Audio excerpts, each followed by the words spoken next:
हरे कृष्णा। इस वीडियो में ऋत्विक्स के जो मेन आर्गुमेंट हैं, चाहे वो 9 जुलाई का लेटर हो जिसमें हेंस फॉरवर्ड लिखा गया है, चाहे वो 28 मई की कन्वर्सेशन हो जिसमें शिला प्रभुपाद जी बोल रहे हैं कि when I order you become गुरु, चाहे वो परम पूज्य तमाल कृष्ण महाराज जी का कन्फेशन हो कि शिला प्रभुपाद जी ने गुरु बनने का नहीं बल्कि ऋत्विक बनने का ऑर्डर दिया था।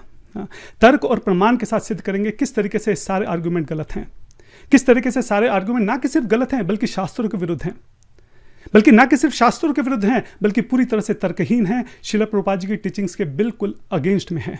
हालांकि मेरी कोई अथॉरिटी नहीं है, लेकिन मैं थोड़ा सा भी इस बारे में बात करना चाहता हूं कि बेंगलोर की तरफ से जो पीस प्रपोजल रखा गया है किस तरह से वो टेक्निकली पॉसिबल नहीं है, और वो जानते हैं इस बात को, इसलिए डिवोटीज को मैनिपुलेट करने का, इमोशनली मैनिपुलेट करने का जो है यहाँ पे प्रयास किया जा रहा है।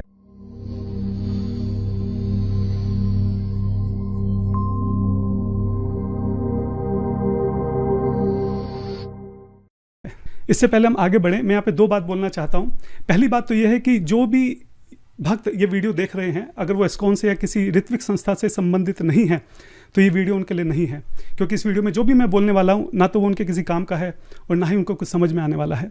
इसलिए व्यर्थ में अपना समय खराब ना करें। बहुत मुश्किल से दुर्लभ मानव जीवन मिलता है। शिला प्रभुपाद जी की किताबों को पढ़ें और इस दुर्लभ मानव जीवन का जो एकमात्र लक्ष्य है उसको समझने का प्रयास करें। भविष्य में आप कभी इस्कॉन से या किसी ऋत्विक संस्था से जुड़ेंगे तब शायद आप इस वीडियो को देख सकते हैं। दूसरा मैसेज मैं उन भक्तों को देना चाहता हूं जो बार बार मुझे मैसेजेस कर रहे हैं कि प्रभु जी क्यों इन कंट्रोवर्सी में पड़ना है, हम लोग अपना भजन करते हैं ना। बात इतनी आसान नहीं है। यह बात सिर्फ कंट्रोवर्सी की नहीं है, यहाँ बात सिद्धांत की है। जो अर्जुन थे वो भी तो ये कह रहे थे कि मुझे इन सब कंट्रोवर्सी में नहीं पड़ना है, मैं अपना जाके भजन करता हूँ। हाँ, शिला प्रभुपाद जी के समय में क्या कंट्रोवर्सीज नहीं थी, क्या कोर्ट केसेस नहीं थे, क्या लड़ाइयाँ नहीं थी, सब कुछ था। क्या शिला प्रभुपाद जी ने अपने डिसाइपल्स को ये बोला कि नहीं नहीं इन सब कंट्रोवर्सी में मत पड़ो, जाओ एक जगह कोने में बैठ के अपना भजन करो? क्या ऐसा था? नहीं था। आप सोचिए शिला प्रभुपाद जी कितने दिन हमारे लिए भूखे रहे हैं, कितनी रात हमारे लिए जगे हैं। आज जब उनको हमारी जरूरत है, उनके सिद्धांत को बचाने की जरूरत है, तो हम ये सोच लें कि नहीं नहीं हम तो कंट्रोवर्सी में नहीं पड़ेंगे, हम इन सब चक्करों में नहीं पड़ेंगे, हम तो बस बैठ के भजन करेंगे। ऐसा नहीं होता है। और जो भक्त इसको इस नज़र से देख रहे हैं कि ये तो कंट्रोवर्सी है, आप ये समझिए कि हम किसी के ऊपर पर्सनल अटैक नहीं कर रहे हैं, हम किसी की वैष्णव निंदा नहीं कर रहे हैं। हम यहाँ पे सही सिद्धांत को समझने की कोशिश कर रहे हैं कि दीक्षा का क्या मतलब है, प्रभुपाद जी ने दीक्षा का क्या प्रोसेस हमारे सामने दिया है। और सिद्धांत जो है, जो डिस्कशन है, डिबेट है सिद्धांत के ऊपर, वो तो हमारी वैष्णव, हमारी वैदिक संस्कृति का एक हिस्सा रहा है। तो इसको समझने में हमें आलस नहीं करना चाहिए। कविराज गोस्वामी बोलते हैं चैतन्य चरितामृत में कि सिद्धांत को समझने में कभी आलस नहीं करना चाहिए। अगर हम इस डिस्कशन को अच्छे से समझते हैं तो दीक्षा के प्रति जो हमारी फिलॉसफिकल अंडरस्टैंडिंग है उसमें बहुत क्लैरिटी आएगी। हमेशा के लिए हमें सही समझ होगी कि दीक्षा का सही में क्या अर्थ है। कभी भी अगर हमसे कोई बात करेगा तो हमें पता होगा कि इसका जवाब हमको कैसे देना है। इससे पहले मैं स्टार्ट करूं, हम सब के परम आराध्यतम गुरुपाद पद्मा इस्कॉन फाउंडर आचार्य AC भक्तिवेदांत स्वामी महाराज शिला प्रभुपाद जी के चरण कमलों में अपना सर रखकर मैं बार बार उनको नमस्कार करता हूँ। मैं बार बार उनको दंडवत देता हूँ, 1000 बार मैं उनको दंडवत देता हूँ। मैं उनसे प्रार्थना करता हूँ, उनसे भीख मांगता हूँ कि कृपया करके हम सब के हृदय में जो भी आपकी इच्छा थी, जो भी आपकी आज्ञा थी, उसको प्रकाशित करें। नमो विष्णुपादाय कृष्ण पृष्ठाय भूतले श्रीमती भक्ति वेदांत स्वामी इतरे नामिने नमस्ते सरस्वती देवे गौरवाणी प्रचारिणे निर्विशेष शून्यवादी पाश्चात्य देश अतारिणे। और मैं इस बात को भी समझता हूँ कि वो सारे भक्त, चाहे वो किसी भी संस्था से जुड़े हों, हम सब शिला प्रभुपाद जी को सर्व करना चाहते हैं। सिर्फ इस एक बिंदु के अलावा हमारे अंदर कहीं कोई मतभेद नहीं है। हम सब एक ही प्रभुपाद जी की चरण आश्रम में हैं, उनकी छत्र छाया में हैं, और अपने जीवन के आखिरी क्षण तक और अपने शरीर की आखिरी ऊर्जा तक उनकी सेवा में अपने आप को पूरी तरह से झोंक देना चाहते हैं। इसलिए मैं उन सभी भक्तों को जो कहीं ना कहीं शिला प्रभुपाद जी की सेवा कर रहे हैं उनके चरणों में भी प्रणाम करता हूँ। वंच कल्पतरुभ्यश्च कृपा सिंधु भैवच पतितनाम पावनेभ्यो वैष्णवेभ्यो नमो नमः। शिला प्रभुपाद की जय। अब ऋत्विक की जो हिस्ट्री है वो मैं यहाँ पे पूरा नहीं बताने वाला हूँ। अगर आप ये वीडियो देख रहे हैं तो मैं ये एक्सपेक्ट कर रहा हूँ कि आपको शायद वो कहीं ना कहीं पता होगा, नहीं तो 10 सेकंड में मैं बिल्कुल जल्दी से एक हल्का सा इंट्रोडक्शन दे देता हूँ कि शिला प्रभुपाद जी की महासमाधि के बाद कुछ भक्तों को ऐसा लगा कि शिला प्रभुपाद जी जो थे वो अंतिम गुरु थे, और ये जो गुरु परंपरा है इसको यहीं रोक देना चाहिए। शिला प्रभुपाद जी ही अंतिम गुरु हैं और आने वाली जनरेशन्स को उनको शिला प्रभुपाद जी से ही दीक्षा दिलानी चाहिए और हम वो दीक्षा दिलाएंगे। तो जो भक्त ऐसा सोचते हैं उनको ऋत्विक कहते हैं। और ये कुछ ऐसे भक्त हैं जो इस्कॉन से अलग हो गए, और जो इस्कॉन है वो जो गुरु परंपरा चली आ रही है उसी को आगे कंटिन्यू कर रहा है। तो बेसिकली 2 अलग अलग यहाँ पे जो है ग्रुप बन गए हैं।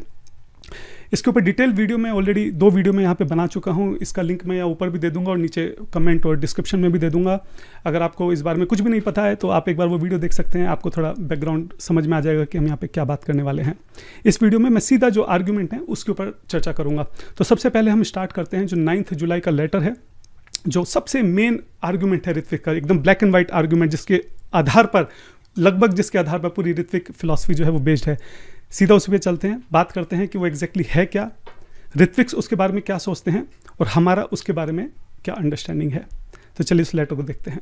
मैं आपको अपने स्क्रीन पे 9 जुलाई 1977 का लेटर दिखा रहा हूँ, ठीक है। ये this is probably one of the most important letters in ISKCON history.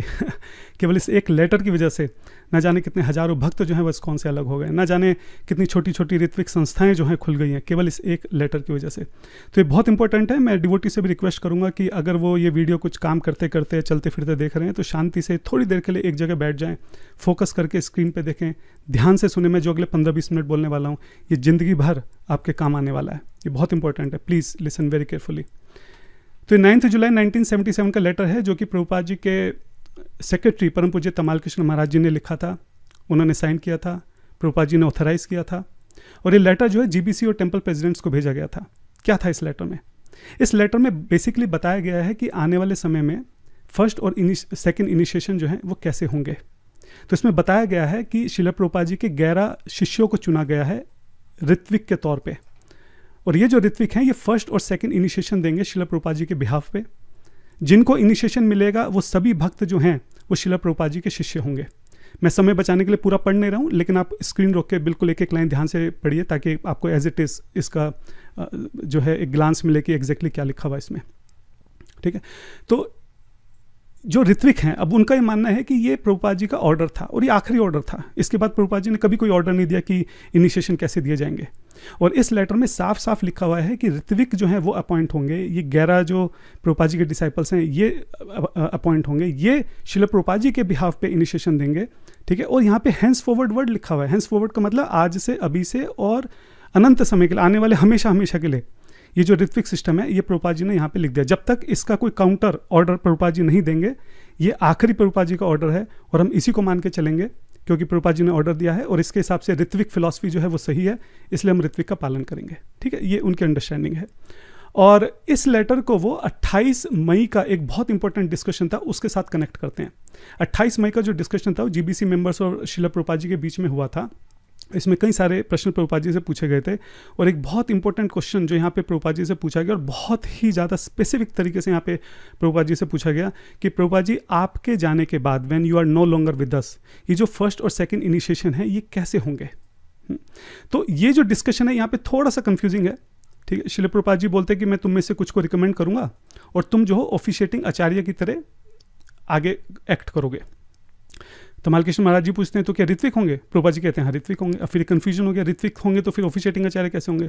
तो फिर सतस्वरूप महाराज जी पूछते हैं कि उनका आपके साथ संबंध क्या होगा, मतलब जो इनिशिएशन देगा उसका क्या संबंध होगा? प्रभुपाद जी कहते हैं गुरु होंगे। अब फिर से कंफ्यूजन, गुरु हैं तो फिर ऋत्विक कैसे होंगे? तो सतस्वरूप महाराज जी बोलते हैं तो वो आपके बिहाफ पे देंगे ना।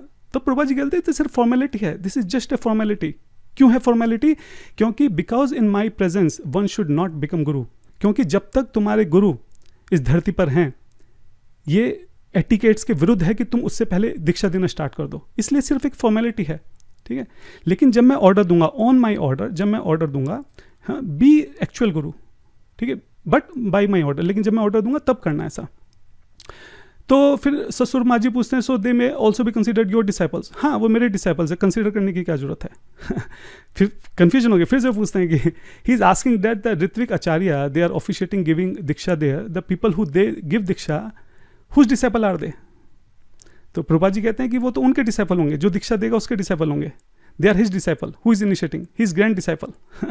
तो यहाँ पे जो ये डिस्कशन है, नो डाउट ये थोड़ा कंफ्यूजन है, थोड़ा यहाँ पे मिक्सअप चीज़ें हो रही हैं, लेकिन प्रभुपाद जी एंड में आके बिल्कुल एकदम क्लैरिटी से इस बात को बोल देते हैं किसका डिसाइपल होगा, जो दीक्षा दे रहा है उसका डिसाइपल होगा ग्रैंड डिसाइपल। कब?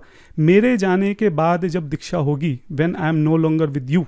जो एक्चुअल क्वेश्चन था उसका एक्चुअल आंसर यहाँ पे प्रभुपाद जी दे रहे हैं कि जो इनिशिएट करेगा उसका डिसाइपल होगा, ठीक है। यहाँ पे बात खत्म हो जाती है, दैट्स क्लियर। लेकिन फिर ससुर महाराज जी कुछ कह रहे होते हैं, लेकिन बीच में प्रभुपाद जी उनको काट के बोलते हैं कि बट व्हेन आई ऑर्डर, लेकिन जब मैं ऑर्डर दूंगा तब। जब मैं ऑर्डर दूंगा तब तुम गुरु बनो, रेगुलर गुरु बनो, ठीक है। And he become disciple of my disciple, disciple of my disciple. आप सोचिए बहुत क्लैरिटी से यहाँ पे लिखा हुआ है प्रभुपाद जी क्या चाहते थे, disciple of my disciple, regular Guru, grand disciple, ये सारे वर्ड्स हैं यहाँ पे। लेकिन कब? जब मैं ऑर्डर दूं। तो ऋत्विक का कहना यही है कि ये ऑर्डर कहाँ है। ये जो प्रभुपाद जी ने कहा था, हम मानते हैं कि प्रभुपाद जी चाहते थे कि उनके शिष्य आगे जाके दीक्षा दें, हम मानते हैं सब, लेकिन प्रभुपाद जी ने कहा था कि जब मैं ऑर्डर, तो ये ऑर्डर कहाँ है? ऑर्डर तो है ही नहीं। तो ऑर्डर नहीं है तो सारी बात ही खत्म हो गई। और ये जो ऑर्डर प्रभुपाद जी ने यहाँ पे दिया, एक्चुअली में ये लेटर है यहाँ पे 9 जुलाई का, जो ऋत्विक का लेटर है, ठीक है। ये ऑर्डर प्रभुपाद जी ने दिया है, लेकिन प्रभुपाद जी ने इस ऑर्डर में चेंज कर दिया और यहाँ पे ऋत्विक का नाम दे दिया। तो ये प्रभुपाद जी का फाइनल ऑर्डर है, इसी को हम मान के चलेंगे और ये हैंस फॉरवर्ड है। आगे इसके बाद प्रभुपाद जी ने कोई ऑर्डर दिया नहीं तो फुल एंड फाइनल हो गया, इसलिए अब हम ऋत्विक फिलॉसफी को मानेंगे। ये उनकी अंडरस्टैंडिंग है। अच्छा, जो हमारे ऋत्विक भाई हैं वो 9 जुलाई का ये जो लेटर है और 28 मई की जो कन्वर्सेशन है, इन दोनों को आपस में लिंक मानते हैं, क्योंकि उनका कहना है कि प्रभुपाद जी को ऑर्डर देना था और यहाँ पे जो है प्रभुपाद जी ने ऑर्डर दे दिया। तो ये दोनों ट्विंस हैं, एक तरह से आपस में लिंक हैं। लेकिन यहाँ पे अब 2 प्रश्न खड़े होते हैं। पहला प्रश्न ये खड़ा होता है कि प्रभुपाद जी को ये ऋत्विक के लिए ऑर्डर देने की क्या जरूरत थी, क्योंकि इससे पहले ही जो ऋत्विक थे वो एक्ट कर रहे थे, प्रभुपाद जी के बिहाफ पे वो पहले भी दीक्षा दे रहे थे, ऋत्विक प्रोसेस जो था वो तो पहले से था, तो फिर ये लेटर की जरूरत क्या थी। दूसरा प्रश्न ये है कि ये जो डिस्कशन यहाँ पे चल रहा है, यहाँ पे तो प्रभुपाद जी कह रहे हैं कि मैं ऑर्डर दूंगा तुमको रेगुलर गुरु बनने के लिए, लेकिन यहाँ पे जो ऑर्डर दिया वो रेगुलर गुरु के लिए तो नहीं था, वो तो ऋत्विक के लिए था। तो ये दोनों अलग अलग कैसे हो गए? ये दोनों अलग अलग इसलिए हो गए क्योंकि ये दोनों आपस में कनेक्टेड नहीं हैं। जो 9 जुलाई का लेटर है वो 28 मई की कन्वर्सेशन का कंटिन्यूएशन नहीं है, वो उसका रिस्पॉन्स नहीं है, बल्कि जस्ट उससे 2 दिन पहले जो कन्वर्सेशन हुई है, ये 9 जुलाई है, जो 7 जुलाई को कन्वर्सेशन हुई है ये उसका कंटिन्यूएशन है। जस्ट 2 दिन पहले श्रील प्रभुपाद जी के साथ फिर से तमाल कृष्ण महाराज जी डिस्कस कर रहे थे, फिर से इनिशिएशन का टॉपिक छिड़ता है। और अभी मैं आपको थोड़ा सा बैकग्राउंड दे देता हूँ कि हुआ क्या है। देखिए, ऋत्विक पहले भी थे, लेकिन ऋत्विक क्या करते थे कि जिसको इनिशिएशन देना है उसका नाम जो है वो श्रील प्रभुपाद जी को रिकमेंड करते थे। श्रील प्रभुपाद जी उसको नया नाम देते थे, इनिशिएटेड नेम देते थे। और फिर जो ऋत्विक थे वो माला के ऊपर चैंटिंग करके, यज्ञ करके उनको दीक्षा प्रभुपाद जी के बिहाफ पे दे दिया करते थे। ये प्रोसेस पहले से था। अभी हो क्या रहा था कि श्रील प्रभुपाद जी जो हैं वो बहुत ही ज़्यादा बीमार पड़ गए थे, और तमाल कृष्ण महाराज जी की और जो भी प्रभुपाद जी के डिसाइपल्स थे जीबीसी की, उनकी ऑब्वियसली अंडरस्टैंडिंग थी कि जब भी हम किसी को दीक्षा देते हैं तो उसके कर्म जो है वो हम अपने ऊपर ले लेते हैं। तो इस बात को समझ रहे थे कि श्रील प्रभुपाद जी पहले से इतने ज़्यादा बीमार हैं, अब हम और ज़्यादा लोगों को दीक्षा देंगे और ज़्यादा प्रभुपाद जी के ऊपर कर्म आएंगे, वो और ज़्यादा बीमार हो जाएंगे। तो इस वजह से उन्होंने टाइम बिंग के लिए जो रिक्वेस्ट उनके पास आ रही थी प्रभुपाद जी से नाम लेने के लिए, वो उन्होंने वहाँ पे रोक दी थी। लेकिन धीरे धीरे ये जो रिक्वेस्ट, जो लेटर्स आ रहे थे रिकमेंडेशन के, बढ़ते चले जा रहे थे। तो तमाल कृष्ण महाराज जी को समझ में नहीं आ रहा था कि करना क्या है। इसलिए एक दिन, मतलब 7 जुलाई को, वो श्रील प्रभुपाद जी से जाके बात करते हैं कि प्रभुपाद जी ये इतने सारे लेटर हमारे पास इकट्ठे होते जा रहे हैं, पहले तो हम ये आपको भेजा करते थे, लेकिन अब आपकी हेल्थ और ये सब चीज़ें, अब हमें समझ नहीं आ रहा क्या करना चाहिए। आप ये पढ़ना इसको एज इट इज़, मैं पूरा पढ़ूंगा तो बहुत टाइम लग जाएगा, इसलिए मैं जल्दी से आपको जो मेन पॉइंट है वो यहाँ पे बता रहा हूँ। आप स्क्रीन रोक के पढ़ना, नहीं तो सारे लिंक जो मैं बात कर रहा हूँ सारे लिंक डिस्क्रिप्शन में भी दूंगा, कोशिश करूँगा फर्स्ट कमेंट में भी दूंगा। बहुत इंपॉर्टेंट है, ध्यान से रोक के एक एक शब्द को ध्यान से पढ़ना आप, यहाँ पे कितना क्लियर यहाँ पे कम्युनिकेशन हो रहा है, ठीक है। तो इस बारे में यहाँ पे बात चल रही है। अब प्रभुपाद जी क्या बोलते हैं? प्रभुपाद जी कहते हैं कि आप एक काम करो, जो भी नियर बाई है उसको बोलो कि वही इनिशिएशन दे देगा, नियर बाई, ठीक है। और फिर प्रभुपाद जी नाम रिकमेंड करना शुरू कर देते हैं। कीर्तनंदा कर सकता है, सत्स्वरूप कर सकता है, भगवान कर सकते हैं, ऋषिकेश महाराज कर सकते हैं, 5-6 मैन, 5-6 लोगों को जो भी नियरेस्ट है वो कर देंगे। हाँ, तो यहाँ पे तमाल कृष्ण महाराज जी क्लैरिफाई करते हैं, तो फिर अब आपको लिखने की जरूरत नहीं है क्या नाम के लिए? प्रभुपाद जी बोलते हैं हाँ, जरूरत नहीं है, उनको बोलो कि वही कर देंगे, ठीक है। फिर ये डिस्कशन है, आप पढ़ना यहाँ पे, मैं सीधा नीचे यहाँ पे आ रहा हूँ, ठीक है। अब यहाँ पे तमाल कृष्ण महाराज जी एकदम क्लैरिटी से कंफर्म कर रहे हैं कि जो उनकी अंडरस्टैंडिंग है वो सही है कि नहीं है। So there is no need for devotee to write to you for the first and second initiation, they can write to the man nearest them, but all these persons are still your disciples. Nobody who give initiation is doing so on your behalf. Anybody who gives initiation is doing on your behalf. Prabhupada ji कहते हैं yes, हाँ बिल्कुल सही है. तो देखिए कितना clarity से यहाँ पे बोला गया है, ठीक है. अच्छा, फिर उसके बाद तमाल कृष्ण महाराज जी बोलते हैं कि जो आपकी बुक है जिसमें हम डिसाइपल्स के नाम लिखते हैं, मैं उसमें एंट्री जो है अभी भी कंटिन्यू करूँ. श्रील प्रभुपाद जी बोलते हैं कि हाँ आप उसमें एंट्री कंटिन्यू करो. अच्छा, प्रभुपाद जी के दिमाग में अभी भी ये चल रहा है कि और कौन कौन कर सकता है ठीक है. तो अब आप ये देखिए, यहाँ पे प्रभुपाद जी बोले India, I am here, India में तो मैं खुद ही कर दूंगा. हाँ, जयपताका महाराज भी हैं. आप सोचिए इंडिया में आई एम हेयर का क्या मतलब है, यानी कि प्रभुपाद जी कोई एक पूरा प्रोसेस हैंड ओवर नहीं कर रहे हैं ऋत्विक को। प्रभुपाद जी बोल रहे हैं कि एक जो टेम्परेरी प्रॉब्लम खड़ी हो गई है कि दीक्षा कैसे दी जाए, जो पेंडिंग है उनका क्या करा जाए, इसलिए प्रभुपाद जी यहाँ पे नाम सजेस्ट कर रहे हैं कि जो भी नियरेस्ट है, ठीक है, उनको आप भेज दो, वही दीक्षा दे देंगे मेरे बिहाफ पे, और इंडिया में तो मैं खुद ही हूँ, मैं खुद ही दे दूंगा। हाँ? और अभी भी यहाँ पे आगे नाम डिस्कशन, अभी भी नाम चल रहे हैं यहाँ पे, जयपताका महाराज का नाम आ गया, तमाल कृष्ण महाराज जी कंफर्म करते हैं कि यही है ना, कीर्तनानंद महाराज, सतस्वरूप महाराज जी, जय तीर्थ महाराज, भगवान महाराज, ऋषिकेश महाराज, जयपताका महाराज और तमाल कृष्ण महाराज जी अपना नाम लेते हैं। प्रभुपाद जी बोलते हैं कि हाँ ये ठीक है, ठीक है, ये 7 लोग ठीक है, लेकिन उसके बाद भी प्रभुपाद जी और भी नाम देने शुरू कर देते हैं, रामेश्वर को दे दो, हृदयानंद महाराज को दे दो, ठीक है।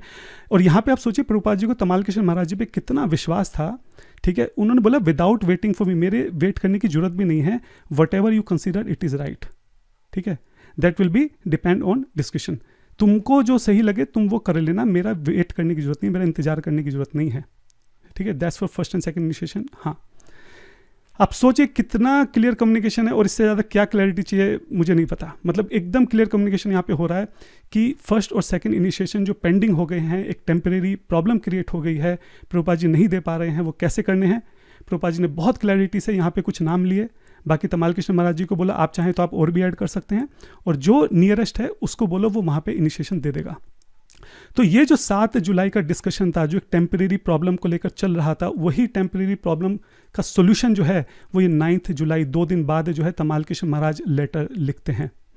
और इस लेटर में फिर से जो है फर्स्ट और सेकंड इनिशिएशन की जो बात है वो यहाँ पे करते हैं कि ये जो फर्स्ट और सेकंड इनिशिएशन है ये कैसे दिए जाएंगे। जिन नामकों का यहाँ पे डिस्कशन हुआ था, आप सोचिए जो नाम यहाँ पे लास्ट में बोले गए थे, ये रिपीट करते हैं, कीर्तनानंद महाराज, सतस्वरूप, जय तीर्थ, वो सारे नाम आपको यहाँ पे देखने को मिलेंगे। ये एग्जैक्टली वही नाम है जो प्रभुपाद जी ने सजेस्ट करे थे कि इनको बोलो जो नियरेस्ट हैं वो दीक्षा देंगे। आप सोचिए कि यहाँ पे रिपीट कर रहे हैं कि जो प्रॉब्लम यहाँ पे 7 जुलाई की, वो सेम यहाँ पे प्रॉब्लम रिपीट कर रहे हैं कि in the past temple presidents have written to Srila Prabhupada recommending a particular devotee initiation, now the Srila Prabhupada has named these representative, कि टेम्पल प्रेसिडेंट जो है वो शिला प्रभुपाद जी को लिख रहे हैं, रिकमेंड कर रहे हैं कि डिवोटीज को इनिशिएशन देना है। ये सेम प्रॉब्लम जो यहाँ पे इन्होंने इस डिस्कशन में 2 दिन पहले जो डिस्कशन हुआ, यहाँ पे बोल रहे हैं कि टेम्पल प्रेसिडेंट नाम दे रहे हैं, उनका क्या करना है, सेम यहाँ पे लिखा है कि उसका करना है। उसके बाद फिर यहाँ पे बोला कि नियरेस्ट देयर टेम्पल, फिर से जो प्रभुपाद जी ने 7 जुलाई को बोला कि जो भी पास में है, टेम्पल प्रेसिडेंट से रिक्वेस्ट करी कि आप नाम जो है उनको भेज दो, इन 11 में से जो भी पास में है आप नाम उनको भेज दो, वो प्रभुपाद जी के बिहाफ पे इनिशिएशन दे देंगे, वही नाम देंगे, वही माला देंगे, वही यज्ञ करेंगे, सब चीज़ वही कर देंगे। एंड में जो नाम है वो शिला प्रभुपाद जी को वापस भेज दिया जाएगा, और वो शिला प्रभुपाद जी की जो इनिशिएटेड डिसाइपल करके बुक है उसमें ऐड कर दिया जाएगा। आप सोचिए कितना क्लियर है, कितने समय तक इस बारे में बेवकूफ़ बनाया गया कि 9 जुलाई का जो लेटर है वो 28 मई की कन्वर्सेशन का कंटिन्यूएशन है, जबकि ऐसा नहीं था। जो 9 जुलाई का लेटर है वो 7 जुलाई का जो डिस्कशन था उसका कंटिन्यूएशन था। 7 जुलाई के जो डिस्कशन है, यहाँ पे एक टेम्परेरी इशू जो क्रिएट हो गया था, जो बैकलॉग क्रिएट हो गया था कि डिवोटीज को इनिशिएशन कैसे दिया जाए, उस टेम्परेरी प्रॉब्लम का जो सोल्यूशन है वो ये लेटर है 9 जुलाई का। और इसका मैं आपको एक सबूत और देता हूं। 18 अक्टूबर 1977, 18 अक्टूबर 1977 को फिर से इस बारे में एक बात होती है, और अगर हम नीचे जाते हैं आप देखिए कि प्रभुपाद कितनी क्लैरिटी से इस बात को बोल रहे हैं, सारा कंफ्यूजन यहाँ पे जो है दूर होने वाला है। श्री प्रभुपाद जी क्या बोलते हैं, यहाँ पे फिर से एक डिस्कशन हो रहा है कि किसी को दीक्षा देनी है, बंगाली जेंटलमैन को कैसे दी जाए। तो प्रभुपाद जी बोल रहे हैं I deputed some of you to initiate, मैंने तुमको पहले ही दे दिया, कुछ को जो है ऑथराइज कर दिया, आप उनको जाके बोलो वो इनिशिएशन दे देंगे। यहाँ पे प्रभुपाद जी देखो क्या बोल रहे हैं, वो बोल रहे हैं I stopped for the time being, मैंने टाइम बीइंग के लिए स्टॉप किया है। अगर ये लेटर परमानेंट था, अगर ये लेटर फाइनल ऑर्डर था जो हमेशा हमेशा के लिए इस्कॉन के अंदर दीक्षा प्रणाली को बदलने वाला था, तो क्या प्रभुपाद ये बोलते कि नहीं तो टाइम बीइंग के लिए मैंने दिया है? क्या वो ऐसा बोलते? और प्रभुपाद जी देखो यहाँ पे क्या बोल रहे हैं, and if Krishna's grace I recover from this condition, मैं जो बीमार हूं मैं इससे रिकवर हूंगा, and I shall begin again, मैं फिर से शुरू करूंगा। किसी टेम्परेरी चीज को जो प्रभुपाद जी ने रखा है यहाँ पे एक टेम्परेरी प्रॉब्लम को सॉल्व करने के लिए, प्रभुपाद जी बोल रहे हैं कि मैं फिर से शुरू कर दूंगा, मतलब जो टेम्परेरी प्रोसेस बनाया गया इसको हटा के मैं फिर से दीक्षा देना मैं खुद से शुरू करूंगा। अब सोचिए इससे बड़ा और क्या एविडेंस चाहिए आपको? इतना क्लियर कट प्रभुपाद जी बोल रहे हैं I stop for the time being, I shall begin again. इसलिए मैं आपको बात बोल रहा हूं कि ये जो 9 जुलाई का लेटर है ये कोई फाइनल ऑर्डर नहीं था, किसी भी तरीके से नहीं था। ये सिर्फ इससे 2 दिन पहले 7 जुलाई को जो डिस्कशन चल रहा था, जो एक टेम्परेरी प्रॉब्लम क्रिएट हो गई थी, सिर्फ उसका एक टेम्परेरी सोल्यूशन था कि दीक्षा प्रणाली को बिना रोके आगे फिलहाल अभी इस स्थिति में कैसे कंटिन्यू किया जाए। जो वेटिंग में है डिवोटीज, उनको दीक्षा आगे कैसे दी जाए। अब कुछ डिवोटी सोच रहे होंगे कि इसका क्या हुआ, ये जो पहले डिस्कशन था 28 मई का, इसमें प्रभुपाद जी बोले थे व्हेन आई ऑर्डर, तो ये ऑर्डर तो आया ही नहीं ये ऑर्डर भी आएगा। मैं इस पे अभी वापस आता हूँ, इसको आप जरा होल्ड रखिएगा, लेकिन मैं यहाँ पे कुछ पॉइंट कंप्लीट करना चाह रहा हूँ, पहले मैं उसको कंप्लीट करता हूँ। तो जैसा कि मैंने आपको बताया कि जो 9 जुलाई का लेटर है ये कोई फाइनल ऑर्डर नहीं था, ये सिर्फ एक टेम्परेरी प्रॉब्लम का टेम्परेरी सोल्यूशन था। इसी बात को साबित करने के लिए मैं यहाँ पे कुछ एविडेंस और रखना चाहता हूँ। आप सोचिए कि 9 जुलाई को प्रभुपाद जी ने ये लेटर लिखा, जिसमें प्रभुपाद जी ने अपने पिछले लगभग 12 साल में जो उन्होंने विश्व भर में प्रचार किया, और संन्यास के बाद तो खैर वो प्रचार करे थे, लगभग 20-25 साल में जो उनकी टीचिंग्स हैं, जो उनकी राइटिंग्स हैं, जो उनके लेक्चर्स हैं, रूम कन्वर्सेशन है, इंटरव्यूज़ हैं, उन सब में श्रील प्रभुपाद जी ने जो बात बोली कंसिस्टेंसी से गुरु परंपरा के बारे में, इस एक लेटर से श्रील प्रभुपाद जी वो सब बदल देना चाहते थे ऋत्विक के हिसाब से। तो 9 जुलाई को प्रभुपाद जी ने लेटर बोला, और अगर मैं वेदाबेस में जाके देख रहा हूँ तो नवंबर तक का यहाँ पे रूम कन्वर्सेशन है कि नवंबर तक प्रभुपाद जी से कम्युनिकेशन हो रहा था। जुलाई के बाद सितंबर, अक्टूबर, नवंबर 3 महीने तक श्रील प्रभुपाद जी के साथ कम्युनिकेशन हुआ है। एक बार भी श्रील प्रभुपाद जी ने इस बारे में कोई बात नहीं की। आप सोचिए, इतनी बड़ी बात प्रभुपाद जी चेंज करने वाले हैं, पूरा गुरु परंपरा को रोक देने वाले हैं, एक नया सिस्टम इस्टेब्लिश करने वाले हैं, लेकिन एक बार भी श्रील प्रभुपाद जी जो है इस बारे में नहीं बोल रहे हैं क्लैरिटी से। एक बार भी वो ये बात नहीं बोल रहे हैं कि हाँ, मेरे जाने के बाद ये जो मैंने ऋत्विक सिस्टम है मैंने इसको एस्टेब्लिश किया है। इतनी इंपॉर्टेंट बात जो है उन्होंने अपनी विल में नहीं लिखी। इतनी इंपॉर्टेंट बात जो है उन्होंने जीबीसी टेम्पल प्रेसिडेंट को बुलाकर जो है क्लैरिटी से नहीं बोली। इतनी इंपॉर्टेंट बात जो है रूम कन्वर्सेशन में कभी किसी के साथ नहीं हुई। ऐसा कैसे संभव है? क्या कोई एक भी जगह श्रील प्रभुपाद जी ने क्लैरिटी से इस बात को बोला कि हाँ, जो मैंने लेटर लिखा है उसका ये मतलब है, या मैं मेरे डिपार्चर के बाद का सिस्टम जो है मैंने ऋत्विक को एस्टेब्लिश किया है? एक बार भी नहीं।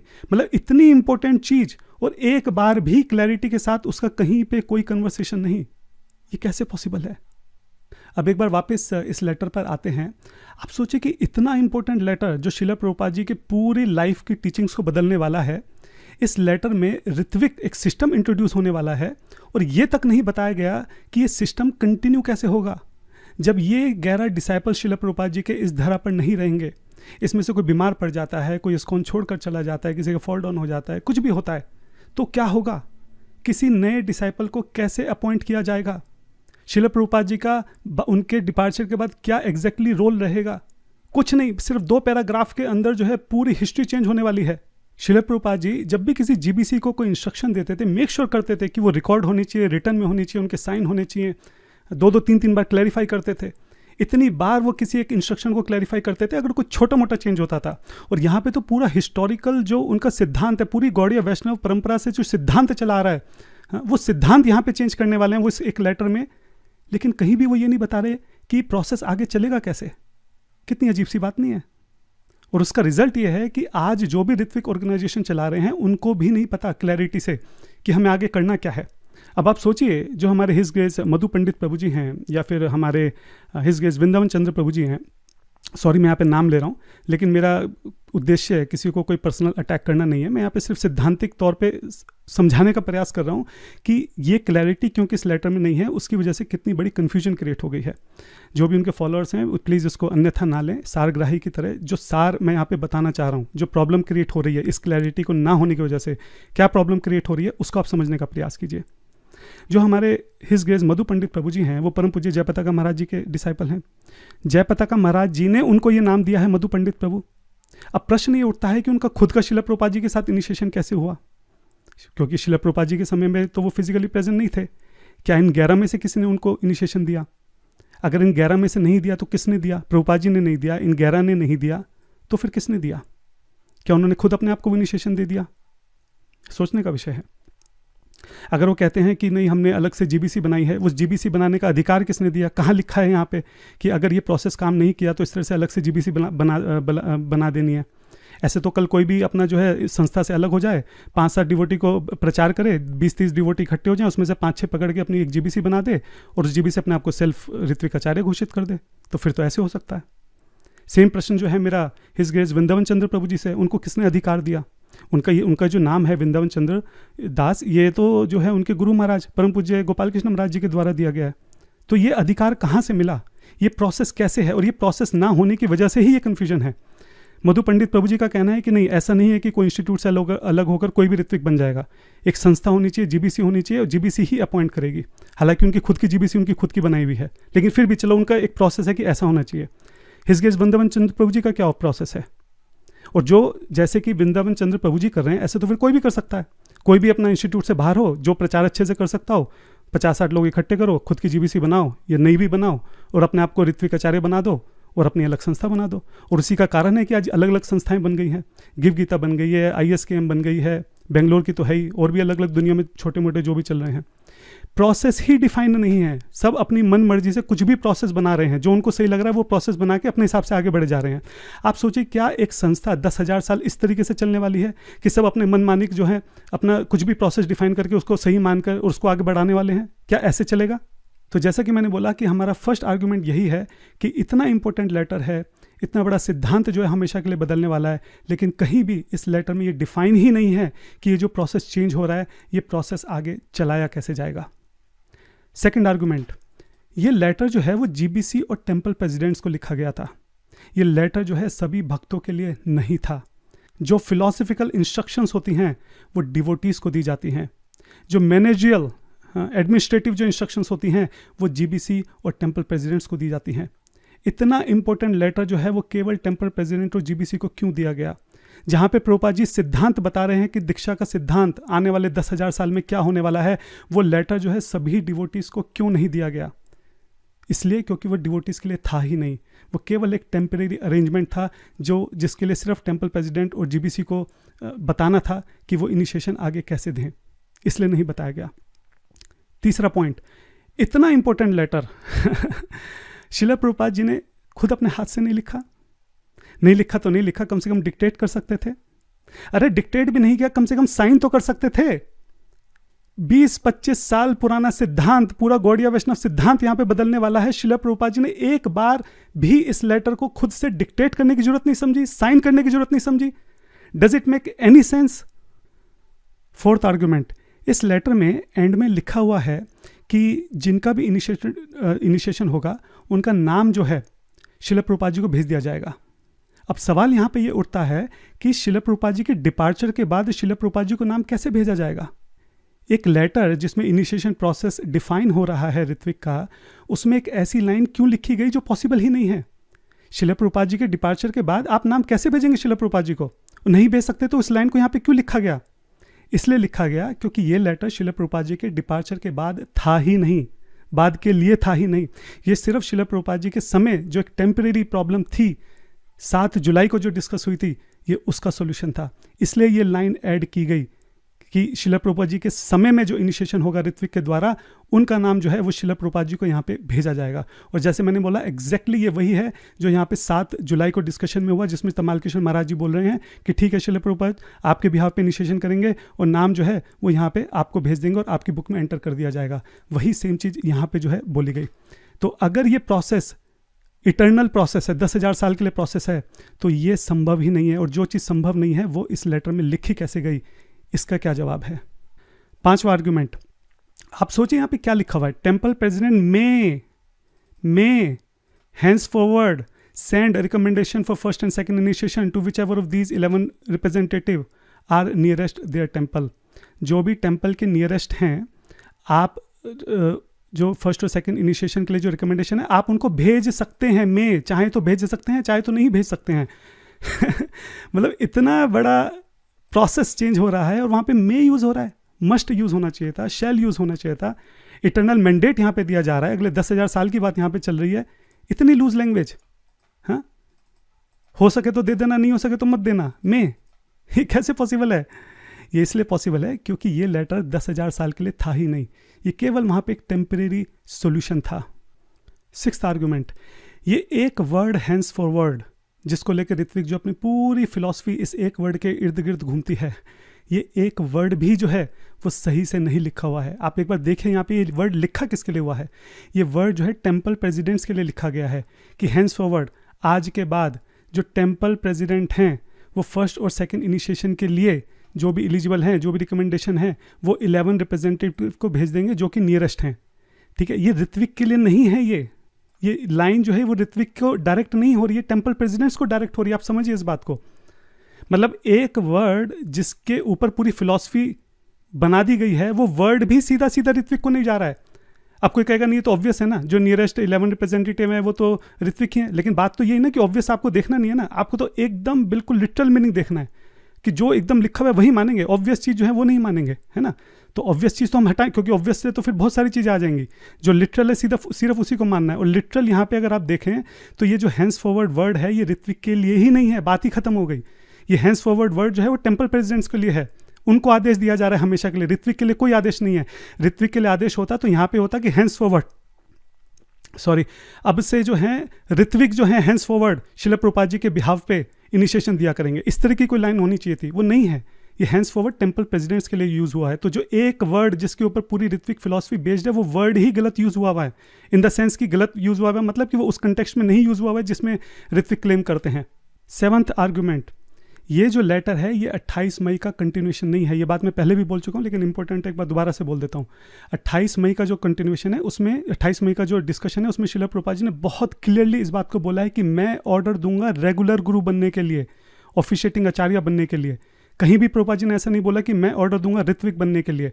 ये दो अलग अलग रोल हैं जो दो अलग अलग कंटेक्स्ट में यूज हो रहे हैं, इसको मिक्स नहीं कर सकते हैं। यहाँ पे ऋत्विक की कोई बात नहीं बोली प्रभुपाद जी ने कि मैं ऋत्विक बनने के लिए ऑर्डर दूंगा। इसलिए लेटर और ये 28 मई का कन्वर्सेशन ये आपस में लिंक नहीं है।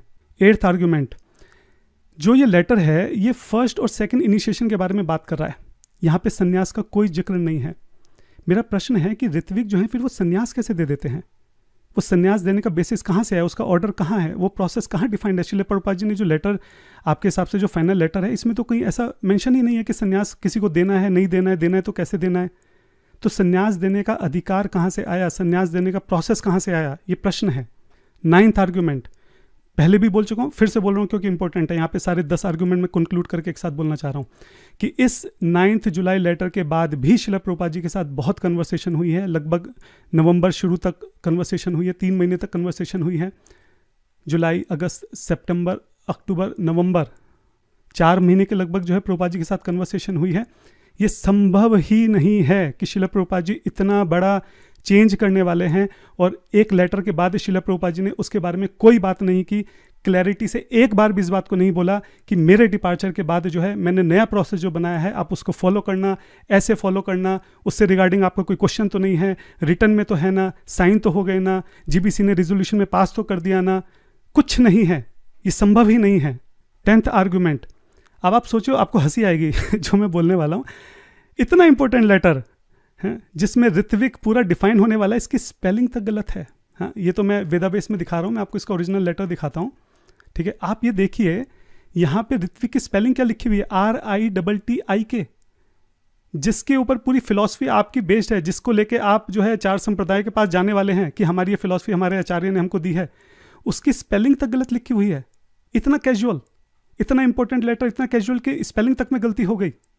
ये सोचने की बात है। तो मैंने जो आपको 10 आर्गुमेंट बताए हैं, आई होप आपको without a doubt, without a tinge of doubt ये बात समझ में आ गई होगी कि ये जो लेटर है ये कोई फाइनल ऑर्डर नहीं है, ये कोई इटर्नल मैंडेट नहीं है। ये सिर्फ एक जो टेम्परेरी प्रॉब्लम जो 7 जुलाई को डिस्कस की गई उसका टेम्परेरी सॉल्यूशन है। अब एक बार सुनते हैं कि लेटर जिसने लिखा है परम पूज्य तमाल कृष्ण गोस्वामी महाराज जी ने, उनका इस लेटर के बारे में क्या कहना है। Approach the author of the letter to find out what he meant by the word henceforward. It's just a choice of words I used. You know, if someone looks in a dictionary and finds it has a different meaning, somehow it gives a permanence. It certainly wasn't the intention. The letter was written by me. It was not dictated by Prabhupada. It was signed by me, and it's my letter. It's not Prabhupada's letter, so it's just astounding to me that somehow my letter turns out to be the final order. And it was my suggestion that Prabhupada approved it because I thought it would add weight to it so people would know it was authorized. And it's just astounding how this becomes the basis of a new understanding of the Sampradaya. If Prabhupada himself wanted to change something, first of all, he wouldn't have had someone write a letter for him. He would have written a letter, he would have dictated a letter, and he certainly would have signed it. And I can assure you he would not have done something which would have changed everything that he ever wrote in his books. अब मैं अपने सभी ऋत्विक भाई बहनों से, अपनी माताओं से ये प्रश्न पूछना चाहता हूँ कि क्या आप सच में एक ऐसे लेटर के ऊपर विश्वास करने के लिए तैयार हैं जो श्रील प्रभुपाद जी ने ना लिखा, ना डिक्टेट किया, ना उसके ऊपर साइन करे? एक ऐसा लेटर जिसने लिखा है वो खुद मना कर रहा है कि ऋत्विक के लिए नहीं लिखा गया है। एक ऐसा लेटर जिसमें श्रील प्रभुपाद जी की सारी टीचिंग्स को पलट दिया गया और वो क्लियरली डिफाइन तक नहीं है कि जो नया प्रोसेस दिया गया है उसमें वो फ्यूचर में प्रोसेस इंप्लीमेंट कैसे किया जाएगा। एक ऐसा लेटर जिसमें स्पेलिंग तक गलत लिखी हुई है। एक ऐसा लेटर जिसमें मे जैसे वर्ड का इस्तेमाल किया गया है, सर्टेन वर्ड्स तक का इस्तेमाल नहीं किया गया है। एक ऐसा लेटर जिसमें हेंस फॉरवर्ड वर्ड जो ऋत्विक बोलते हैं वो डायरेक्ट है ही नहीं उनके लिए, वो टेम्पल प्रेसिडेंट्स के लिए लिखा गया है। हाँ, एक ऐसा लेटर जिसमें ऐसी इंस्ट्रक्शन है जो श्रील प्रभुपाद जी के जाने के बाद संभव ही नहीं है कि नाम जो है श्रील प्रभुपाद जी को भेज दिए जाएं, संभव ही नहीं है ये। हाँ, एक ऐसा लेटर जिसका जो इंटरप्रिटेशन है वो शास्त्रों के विरुद्ध है। एक ऐसा लेटर जिसका इंटरप्रिटेशन पूरे साधु समाज के विरुद्ध है, 4 संप्रदायों के विरुद्ध है, गौड़ीय वैष्णव सिद्धांत के विरुद्ध है। एक ऐसा लेटर जिसका इंटरप्रिटेशन जो है वो हमारे परम आराध्य श्रील प्रभुपाद जी की टीचिंग्स के विरुद्ध है। प्रभुपाद जी ने हमेशा बोला है कि बुक्स आर द बेसिस, कभी नहीं बोला कि letter are the basis. Letter जो है वो मैनेजमेंट के लिए दिए जाते हैं, लेटर जो है वो टेम्परेरी एडजस्टमेंट के लिए दिए जाते हैं, लेटर जो है वो एडमिनिस्ट्रेटिव वर्क के लिए दिए जाते हैं, लेटर जो है वो फिलॉसफी के लिए नहीं दिए जाते हैं। और ऐसे एक लेटर के लिए आप श्रील प्रभुपाद जी की सारी टीचिंग्स तक को छोड़ने के लिए तैयार हैं। आप एक बार जरा आंख बंद करके अपने आप से पूछे कि आप कर क्या रहे हैं। सिर्फ 1-2 लीडर की बातों में आकर आप पूरे गुरु साधु समाज की, शास्त्रों की, समाज की सबकी बातों को आप नकारने के लिए तैयार खड़े हैं। पूरी वैष्णव कम्युनिटी को आप नकारने के लिए तैयार खड़े हैं। इतना ब्लाइंड कोई कैसे हो सकता है? सोचिए आप एक बार।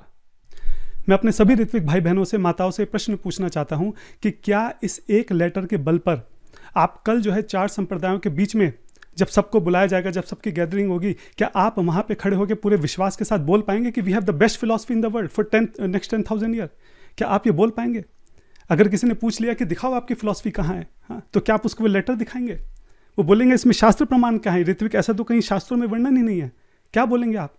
आप ये बोलेंगे नहीं हमारे आचार्य ने ऐसा बोला है, श्रील प्रभुपाद जी ने ऐसा बोला है। तो वो तो पलट के बोल सकते हैं कि जो श्रील प्रभुपाद जी हैं वो तो वैदिक आचार्य रहे हैं, वो तो वेदों के विरुद्ध ना तो उन्होंने कभी कोई बात करी, ना ही वो कर सकते हैं। वो तो जब भी कोई बात बोलते थे साथ साथ उसका रेफरेंस बोलते थे। तो ये कैसे संभव है कि श्रील प्रभुपाद जी ने इतनी बड़ी बात बोल दी बिना किसी वैदिक रेफरेंस के, शास्त्रीय रेफरेंस के? क्या जवाब देंगे आप? और फिर जब वो लेटर देखेंगे वो बोलेंगे अरे इसमें तो 50 तरह की इसमें स्पेलिंग मिस्टेक है, इसमें ग्रामेटिकल मिस्टेक है, कन्फ्यूजन है, ऐसी ऐसी कंडीशन है जो पॉसिबल ही नहीं है, अलग अलग तरह से इसको इंटरप्रेट किया जा रहा है। क्या ये आपका प्रमाण है? इस प्रमाण के ऊपर आपकी बेस्ट फिलॉसफी है?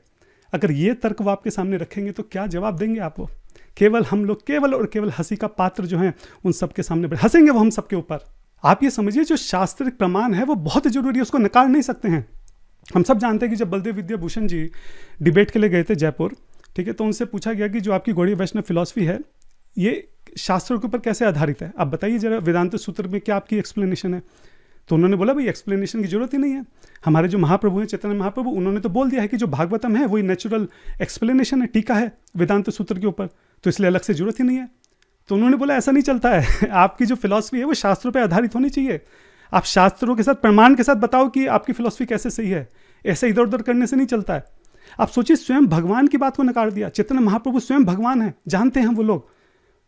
बलदेव विद्याभूषण जी बोल रहे हैं कि स्वयं भगवान ने ऐसा बोला है। वो उन्होंने नहीं, कुछ भी हो, शास्त्रों के ऊपर आधारित हुए बिना कोई भी चीज नहीं चल सकती है।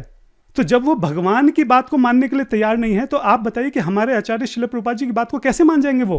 क्या इस तरीके से हम लोग 10,000 साल अपनी परंपरा को आगे बढ़ाना चाह रहे हैं? सोचने का विषय है ये। एक वरिष्ठ वक्तों में सुन रहा था, वो कह रहे थे कि नहीं ऐसा नहीं, हम मानते हैं, मतलब ऋत्विक थे वो कहते हैं कि मानते हैं श्रील प्रभुपाद वेदों के अगेंस्ट में जाके, विरुद्ध, शास्त्रों के विरुद्ध जाके कोई बात नहीं बोल सकते, ठीक है। तो जो लेटर में श्रील प्रभुपाद जी ने लिखा है वो भी शास्त्रों में ही है। अच्छा, कहाँ है शास्त्रों में? तो उन्होंने बोला कि नहीं, क्योंकि 85% शास्त्र जो हैं वो तो लुप्त हो गए हैं, तो जो लुप्त हो गए हैं वहीं कहीं होगा।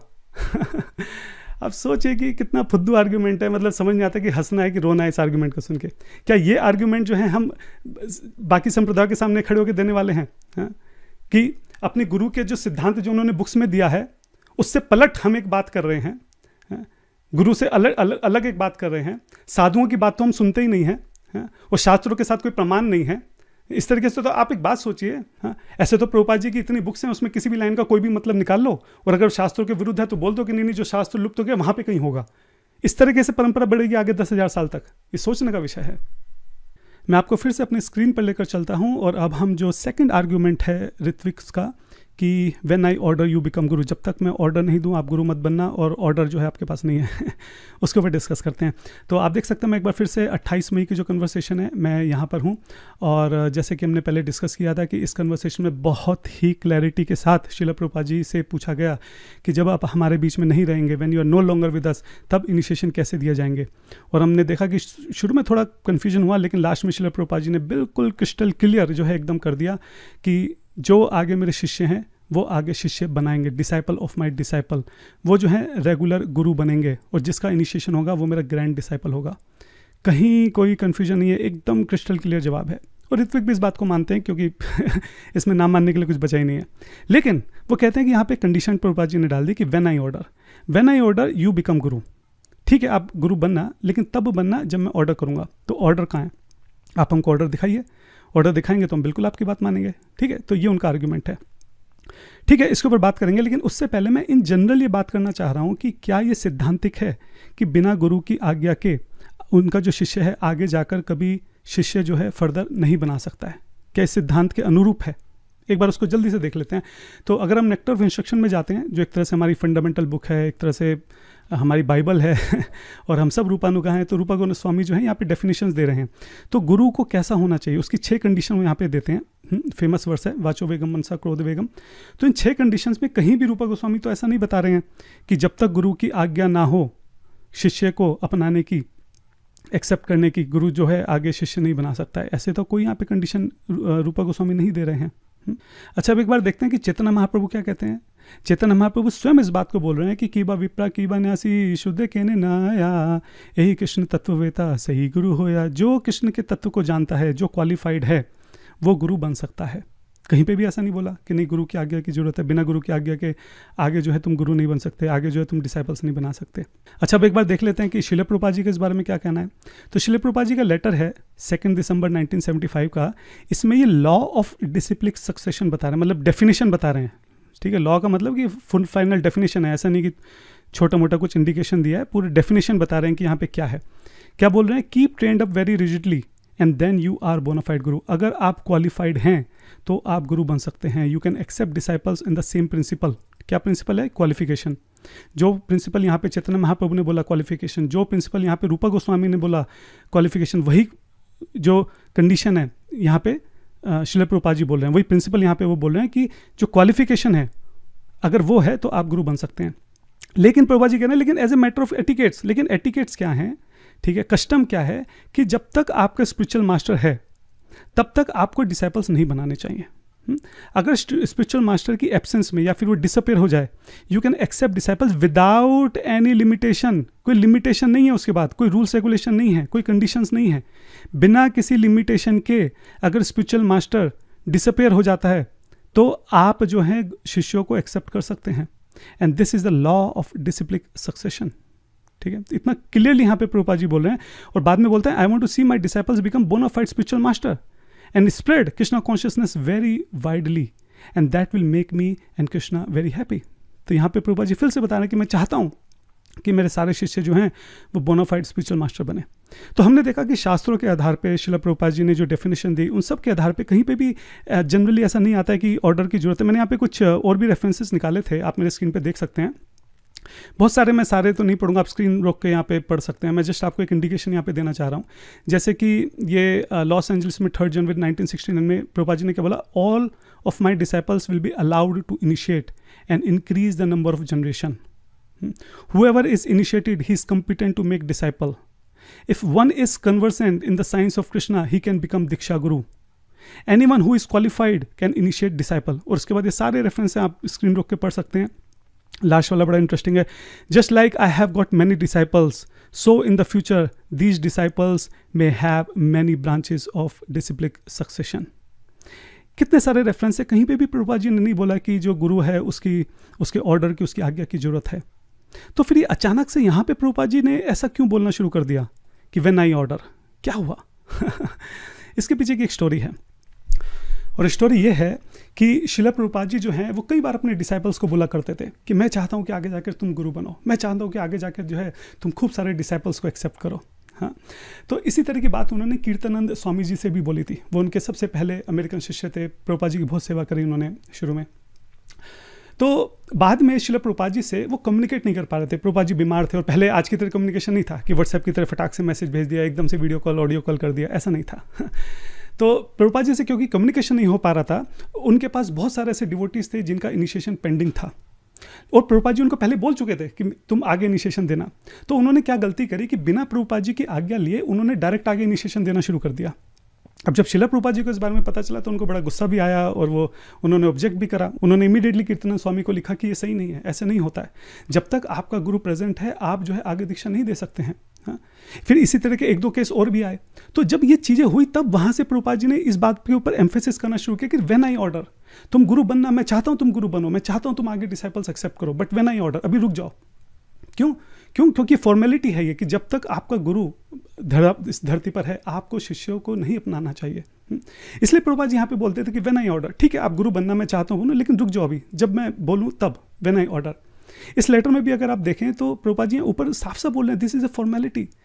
हाँ, ये फॉर्मेलिटी है सिर्फ एक, जो ऋत्विकिज्म है जो भी है, ठीक है, मैं चाहता हूँ कि आप गुरु बनो, रेगुलर गुरु बनो, disciple of my disciple, grand disciple, when I order, जब मैं ऑर्डर दूँ तब। तो प्रभुपाद जी जब बोल रहे हैं कि व्हेन आई ऑर्डर, यहाँ पे प्रभुपाद जी का मतलब ये नहीं है, इस बात का मतलब ये नहीं है कि प्रभुपाद जी श्योर नहीं थे कि वो ऐसा ऑर्डर देना चाहते हैं कि नहीं चाहते हैं, इसलिए उन्होंने इस चीज़ को रोक के रखा है, ऐसा नहीं है। यहाँ पे इसका मतलब सिर्फ इतना है जो शिला प्रभुपाद जी खुद बार बार बता रहे हैं कि जब गुरु धरती पर है तब उनके शिष्यों को गुरु को नहीं अपनाना चाहिए, इसलिए अभी नहीं करना है, स्टॉप, रुक जाओ, व्हेन आई ऑर्डर। सिर्फ इतनी सी बात थी कि जब तक मैं इस धरती पर हूँ तब तक तुमको शिष्यों को नहीं देना, इसलिए वहाँ पे जो है व्हेन आई ऑर्डर वर्ड का यूज़ किया गया था। तो हमको एक कंटेक्स्ट समझना होगा कि शिला प्रभुपाद जी का क्या मूड है, किस कंटेक्स्ट में इस बात को बोला गया है, पहली बात। दूसरी बात मुझे ये बताइए कि आप जो है ऑर्डर को किस तरह से देखेंगे। क्या आप सिर्फ रिटन ऑर्डर एक्सेप्ट करेंगे, या अगर प्रभुपाद जी ने वर्बली किसी को ऑर्डर दिया आप उसको भी मानेंगे? अगर हम रिटन ऑर्डर की बात करें, जो कि ज़्यादातर ऋत्विक ढूंढ रहे हैं कि दिखाओ कहाँ है ऑर्डर, दिखाओ कहाँ है कन्वर्सेशन, कहाँ है ट्रांसक्रिप्शन, कहाँ है ऑर्डर।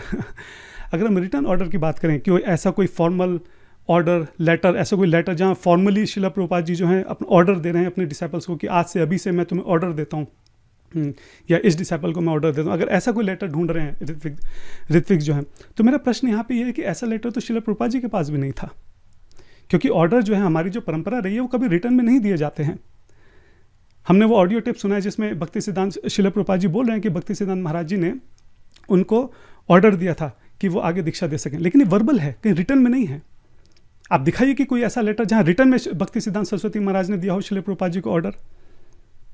और भक्ति सिद्धांत सरस्वती महाराज जी ने तो अपने बहुत सारे शिष्यों को कभी ऑर्डर दिया ही नहीं, उन्होंने भी आगे जाके शिष्य बनाए। पूर्व परंपरा में कितने सारे एग्जाम्पल हैं ऐसे। हम अद्वैताचार्य को देखते हैं, वो जब माधवेंद्रपुरी से मिले थे तो कुछ थोड़ी देर के लिए मिले थे, मतलब माधवेंद्रपुरी वहाँ जंगल से जा रहे थे, रास्ते में वो टकरा गए अद्वैताचार्य के, उनके थोड़ा सा कन्वर्सेशन हुआ, उन्होंने उनको दीक्षा दी और वो आगे चले गए माधवेंद्रपुरी। उसके बाद कभी मिले नहीं वो अद्वैताचार्य से, और अद्वैताचार्य ने तो आगे जाके खूब दीक्षा दी है, तो उनके पास कहाँ से ऑर्डर आ गया। ठीक है, तो मैं पॉइंट ये बोलना चाह रहा हूँ कि गुरु ऑर्डर दे अपने शिष्यों को, ऐसा कुछ जरूरी नहीं है। ना शास्त्रों में इसका उल्लेख है, ना ही शिला प्रभुपाद जी ने जो डेफिनेशंस दिए, ना ही वहाँ पे उसका उल्लेख है, ना ही हमारे पास ऐसे एग्जाम्पल हैं। शिला प्रभुपाद जी ने जो ऑर्डर वर्ड यहाँ पे डाला है वो एक कंटेक्स्ट में डाला है कि जब तक मैं इस धरा के ऊपर हूँ, और उसमें भी अगर हम मानने के लिए तैयार नहीं है, अगर उसको लिटरल लेना है तो फिर लिटरल आप दोनों तरह से लो ना। अगर रिटर्न में मानना है तो प्रभुपाद जी का भी रिटर्न में लेके आओ, दिखाओ प्रभुपाद जी के पास रिटर्न में, प्रभुपाद जी को रिटर्न में कौन सा ऑर्डर दिया गया। और अगर वर्बल देना है तो प्रभुपाद जी ने जो वर्बल दिया उसको भी मानो। और हम जानते हैं शिला प्रभुपाद जी ने वर्बली, वेदाबेस में बहुत सारे एग्जाम्पल हैं, वर्बली शिला प्रभुपाद जी ने अपने शिष्यों को डायरेक्ट ऑर्डर दिया है कि आप जाके शिष्य बनाइए। शिला जयपताका स्वामी महाराज जी को शिला प्रभुपाद जी ने जो है डायरेक्ट ऑर्डर दिया है कि आप शिष्य बनाइए। महाभागवत गौर गोविंद स्वामी महाराज जी को शिला प्रभुपाद जी ने ऑर्डर दिया है, डायरेक्ट बोला है कि आप शिष्य बनाइए। महान भागवत रसिक संत जो हैं हमारे राधा गोविंद महाराज जी, उनको प्रभुपाद जी ने ऑर्डर, उनको तो सामने दे दिया, उनके रहते रहते बोल दिया कि तुम अभी से शिष्य बना लो। हाँ? तो प्रभुपाद जी जो वर्बल ऑर्डर दे रहे हैं आप उसकी रिस्पेक्ट क्यों नहीं कर रहे हैं, बात यहाँ पे है। आपको ऐसा क्यों है कि रिटर्न में ही चाहिए? और रिटर्न में ही चाहिए तो रिटर्न में हमारी परंपरा में किसको मिला लेटर? प्रभुपाद जी को भी कहाँ मिला रिटर्न में लेटर? आप इस बात का जवाब दीजिए। मैं जानता हूँ कि हमारे कुछ ऋत्विक भाई हैं, वो अभी भी नहीं मानेंगे, वो कहेंगे नहीं नहीं नहीं, बिल्कुल जो लिखा है एकदम लिटरल मीनिंग चाहिए, उसी का बिल्कुल वैसा ही चाहिए। तो ठीक है, उनकी संतुष्टि के लिए उसी तरीके से बात करते हैं। यहाँ पे प्रभुपाद जी लिख रहे हैं व्हेन आई ऑर्डर। जो लोग सिद्धांत पढ़ते हैं, समझते हैं, वो जानते हैं कि सिद्धांत में जो है हर्मेनोटिक्स करके एक ब्रांच होती है साइंस की, जिसके आधार पर हम समझते हैं कि किसी भी शास्त्र को कैसे समझा जाए। उसमें एक बहुत इंपॉर्टेंट प्रिंसिपल होता है कि हम जब शास्त्र पढ़ते हैं तो जो शास्त्र की ओवरऑल अंडरस्टैंडिंग है, जो एक कंसिस्टेंसी चल रही है, हमें जो भी हम पढ़ रहे हैं उसको इस तरह से एक्सप्लेन करना पड़ेगा कि वो उस कंसिस्टेंसी के साथ मेंटेन रहे। हमको इस बात का ध्यान रखना पड़ेगा कि बात को कौन बोल रहा है, किससे बोल रहा है, किस कंटेक्स्ट में जो है वहाँ पे बातें बोली जा रही हैं, क्या मूड है, क्या मिशन है। इन सब चीज़ों को ध्यान में रख कर हमको किसी भी पर्टिकुलर लाइन का, किसी भी पर्टिकुलर ट्रांसलेशन का, या किसी भी जो सिद्धांत के अंदर जो भी हम बात कर रहे हैं उसका एक्सप्लेनेशन हमें इस तरीके से करना होता है। ये प्रिंसिपल है, साइंस है ये, ऐसा नहीं कि मन मर्जी कुछ भी यहाँ पे कर दिया जाए। तो अब हमें ये देखना है कि यहाँ पे अब हम श्रील प्रभुपाद जी का ओवरऑल मूड देख रहे हैं कि प्रभुपाद जी हम देख रहे हैं कि क्या चाहते हैं, कि वो चाहते हैं कि उनके शिष्य आगे शिष्य बनाए, grand disciple, disciple of disciple, regular गुरु, ये सारे वर्ड श्रील प्रभुपाद जी यूज़ करें। तो हम चाहते हैं, हमें पता है कि श्रील प्रभुपाद जी की क्या इच्छा है, हमको पता है श्रील प्रभुपाद जी का क्या मूड है, हमको पता है श्रील प्रभुपाद जी की क्या टीचिंग्स है, हमको पता है कि पिछली सारी इंस्ट्रक्शंस में श्रील प्रभुपाद जी ने क्या बोला है, हमको पता है यहाँ पे आखिरी इंस्ट्रक्शन जो बहुत स्पेसिफिक पूछा गया है कि आपके जाने के बाद वहाँ पर भी श्रील प्रभुपाद जी क्या चाहते हैं, वो भी यहाँ पे एकदम क्लैरिटी से श्रील प्रभुपाद जी ने बताया है। तो अब हमको व्हेन आई ऑर्डर को इस तरीके से एक्सप्लेन करना होगा कि ये इन सब के साथ जो है कंसिस्टेंट रहे। ये हमारी सेवा है श्रील प्रभुपाद जी के लिए कि अगर उनकी कोई बात जो है वो समझ में नहीं आ रही है, उनकी कोई बात जो है आउट ऑफ कॉन्टेक्स्ट ली जा सकती है, तो अब हमारी रिस्पॉन्सिबिलिटी बनती है कि हम उसको एक्सप्लेन करें, और इस तरीके से एक्सप्लेन करें कि जो श्रील प्रभुपाद जी की ओवरऑल टीचिंग्स हैं वो उसके साथ कंसिस्टेंट रहे। तो चलिए वापस 28 मई के लेटर पे चलते हैं, डिस्कशन पे चलते हैं, कन्वर्सेशन पे, और इस बारे में बात करते हैं। तो अब आप मेरे स्क्रीन पे देखिएगा दोबारा, ठीक है। आप देखिए यहाँ पे श्रील प्रभुपाद जी बोलते हैं when I order you become गुरु, ठीक है। ये प्रभुपाद जी एक इंस्ट्रक्शन बोल रहे हैं कि जब मैं ऑर्डर दूंगा आप गुरु बनना, लेकिन इसी के नेक्स्ट सेकंड में श्रील प्रभुपाद जी ऑर्डर दे भी देते हैं कि बिकम रेगुलर गुरु। थोड़ा सा कंफ्यूजिंग है, थोड़ा ध्यान से सुनेंगे तो समझ में आएगा, इतना भी मुश्किल नहीं है। आप सोचिए, जब प्रभुपाद जी ने कहा कि when I order you become गुरु, ये एक इंस्ट्रक्शन यहाँ पे पूरी हो गई प्रभुपाद जी की, और जिस सेकंड इंस्ट्रक्शन शुरू हुई उसके नेक्स्ट सेकंड से कभी भी अगर प्रभुपाद जी ऑर्डर देंगे तो वो वैलिड माना जाएगा। और यहाँ पे वेरी नेक्स्ट इंस्ट्रक्शन में प्रभुपाद जी ने वो इंस्ट्रक्शन दे भी दी, वो ऑर्डर दे भी दिया कि बिकम रेगुलर गुरु। तो जो ऑर्डर था वो यहाँ पे प्रभुपाद जी का फुलफिल हो गया। चलिए इसको एक एग्जाम्पल से समझते हैं। मान लीजिए अगर मैं बोलूँ कि when I order you jump, जब भी मैं आपको ऑर्डर दूं आपको कूदना है, और उसके 1 सेकंड के बाद मैं बोलूं कि जंप, तो क्या आप कूदेंगे कि नहीं कूदेंगे? आप कूदेंगे, क्योंकि मैं इंस्ट्रक्शन दे चुका हूं। जब मैंने बोला when I order you jump, जैसे ही मैंने ये मेरी इंस्ट्रक्शन खत्म हुई, नेक्स्ट सेकंड से उसके बाद कभी भी अगर मैं आपको जंप करने के लिए बोलूंगा तो आपको जंप करना है, क्योंकि वो इंस्ट्रक्शन पूरी हो चुकी है। आप ऐसा नहीं बोल सकते कि नहीं अभी तो आपने बोला है कि when I order you jump, अभी तो खत्म हुई है, अभी तो 2-4 दिन बाद कभी होगा तब आप बोलना, तब मैं जंप करूंगा, ऐसा नहीं। अगर अगले सेकंड भी मैंने बोला है कि जंप, आपको जंप करना है, क्योंकि वो इंस्ट्रक्शन जो है वो खत्म कंप्लीट हो चुकी है, उसके बाद वो वैलिड है। जब भी हम जंप बोलेंगे वो वैलिड है। ठीक इसी तरीके से आप इस बात को समझिए कि when I order you become गुरु, ये लाइन जैसे ही प्रभुपाद जी ने बोली, ये एकदम वैलिड हो गई इंस्ट्रक्शन इसी सेकंड। इस सेकंड के बाद अगर प्रभुपाद जी ने कभी भी एक बार भी ऑर्डर दे दिया या इस बारे में बोल दिया तो वो वैलिड माना जाएगा। तो जैसे ही ये लाइन खत्म हुई, within next second Prabhupada ji ने क्या बोल दिया? बिकम रेगुलर गुरु, ऑर्डर दे दिया यहाँ पे। तो जिस ऑर्डर को हम लोग इधर उधर तलाश कर रहे हैं, वो ऑर्डर एक्चुअली में श्रील प्रभुपाद जी ने अगले 1 सेकंड के अंदर ही दे दिया। यानी कि जिस ऑर्डर को हम ढूंढ रहे हैं और बोल रहे हैं कि श्रील प्रभुपाद जी ने कभी इस ऑर्डर को फुलफिल नहीं किया, actually very next second Srila Prabhupada already fulfilled that order. अब हो सकता है कि मेरे कुछ ऋत्विक भाई बोलें कि भाई ये तो आप ज़बरदस्ती कर रहे हैं, ऐसे थोड़ी ना होता है। तो मेरा उनसे सवाल है कि आप क्या कर रहे हैं? क्या आप ज़बरदस्ती नहीं कर रहे हैं? मैं तो फिर भी जबरदस्ती मीनिंग निकालने की कोशिश कर रहा हूँ। और सिद्धांत के जो प्रिंसिपल हैं, हार्मोनिटिक्स को जो मैंने बोला कि ओवरऑल कंसिस्टेंसी मेंटेन रहनी चाहिए, मूड, मिशन, टीचिंग्स, प्रिंसिपल जो है उसकी कंसिस्टेंसी रहनी चाहिए, मैं तो उसके हिसाब से जबरदस्ती कर रहा हूँ। आप तो बिना किसी बात के जबरदस्ती कर रहे हैं।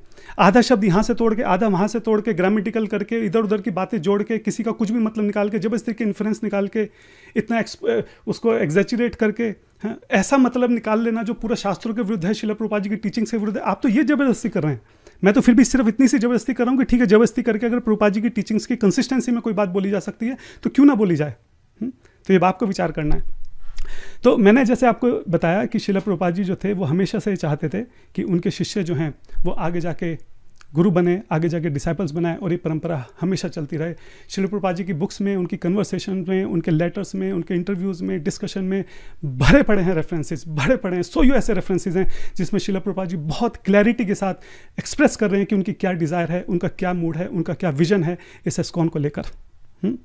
हमने देखा कि जो रिटर्न लेटर की बात करें, ऐसा नहीं होता, रिटर्न में इंस्ट्रक्शन जरूरी नहीं है दी जाए। श्रील प्रभुपाद जी के पास भी रिटर्न में कोई इंस्ट्रक्शन नहीं थी। और फिर हमने देखा कि जो ज़बरदस्ती अगर एकदम लिटरल मीनिंग लेना है, एकदम टेक्निकल करना है, तो ठीक है, हम लिटरल मीनिंग भी लेंगे, टेक्निकल भी लेंगे, लेकिन इस तरीके से लेंगे कि वो श्रील प्रभुपाद जी की टीचिंग्स के साथ कंसिस्टेंट रहे, ना कि भी उसकी अजीबोगरीब कोई जो है वहाँ पे उसका मीनिंग निकल के आ जाए। अब हम अपने नेक्स्ट आर्ग्यूमेंट की तरफ चलते हैं, जो श्रील प्रभुपाद जी की विल है। आप स्क्रीन पे देख सकते हैं, मैंने श्रील प्रभुपाद जी की विल को जो है यहाँ पे खोल रखा है। और इस विल में जो है बेसिकली ये बात हो रही है कि जो प्रॉपर्टी का मैनेजमेंट है, जो स्ट्रक्चर वगैरह है, वो कैसे होगा, जीबीसी के रोल्स, एग्जीक्यूटिव डायरेक्टर्स वगैरह जो हैं वो कैसे, उनका चुनाव कैसे होगा, उनके क्या रोल्स होंगे, लीगली जो इस्कॉन के एसेट्स हैं, टेम्पल्स हैं, उनको कैसे प्रोटेक्ट करें, इन सब से रिलेटेड जो है ये लीगल डॉक्यूमेंट है, प्रभुपाद जी की फाइनल विल है। इस विल के अंदर 3 शब्द ऐसे हैं जो ऋत्विक जो हैं जो अपने आर्ग्यूमेंट की तरह उसको पेश करते हैं, और वो 3 शब्द हैं माई इनिशिएटेड डिसाइपल।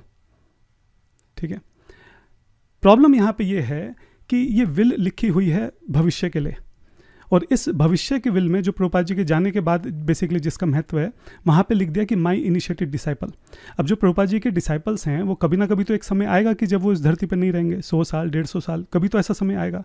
तो जब ऐसा समय आ जाएगा कि जब प्रभुपाद जी के कोई भी इनिशिएटेड डिसाइपल जो है वो धरती पे नहीं रहेंगे, तो ये जो प्रभुपाद जी का है कि जो डायरेक्टर है उनका चुनाव कैसे होगा, ये जो कंडीशन यहाँ पे बोली है जिसके लिए श्रील प्रभुपाद जी ने ये जो विल में जो ऐड करी गई है लाइन कि माई इनिशिएटेड डिसाइपल, ये कैसे पूरी हो सकती है? ये पॉसिबल ही नहीं है। ये तभी पॉसिबल है कि अगर जो है ऋत्विक फिलॉसफी को फॉलो करा जाए, जिसमें हम जो नए जो भी लोग हैं उनका इनिशिएशन हम श्रील प्रभुपाद जी से कराएं, ताकि आने वाले समय में हमेशा ऐसे लोग धरती पे रहें जो प्रभुपाद जी के डिसाइपल होंगे। ठीक है, वही उसी तरीके से ये केवल माई इनिशिएटेड डिसाइपल जो कंडीशन है ये फुलफिल हो सकती है। ठीक है, ये ऋत्विक का आर्गुमेंट है। सही बात है, देखा जाए तो लॉजिकली मेक सेंस। लेकिन अब बात यह है कि थोड़ा सा बैकग्राउंड समझते हैं कि ये हुआ कैसे। ये माई इनिशिएटेड डिसाइपल जो है यहाँ पे, उसके बाद following strictly all rules and regulation, ये सारी बातें यहाँ पे आई कैसे? तो इसके लिए हम थोड़ा सा हिस्ट्री में चलते हैं, और हम चलते हैं मई 27, 1977।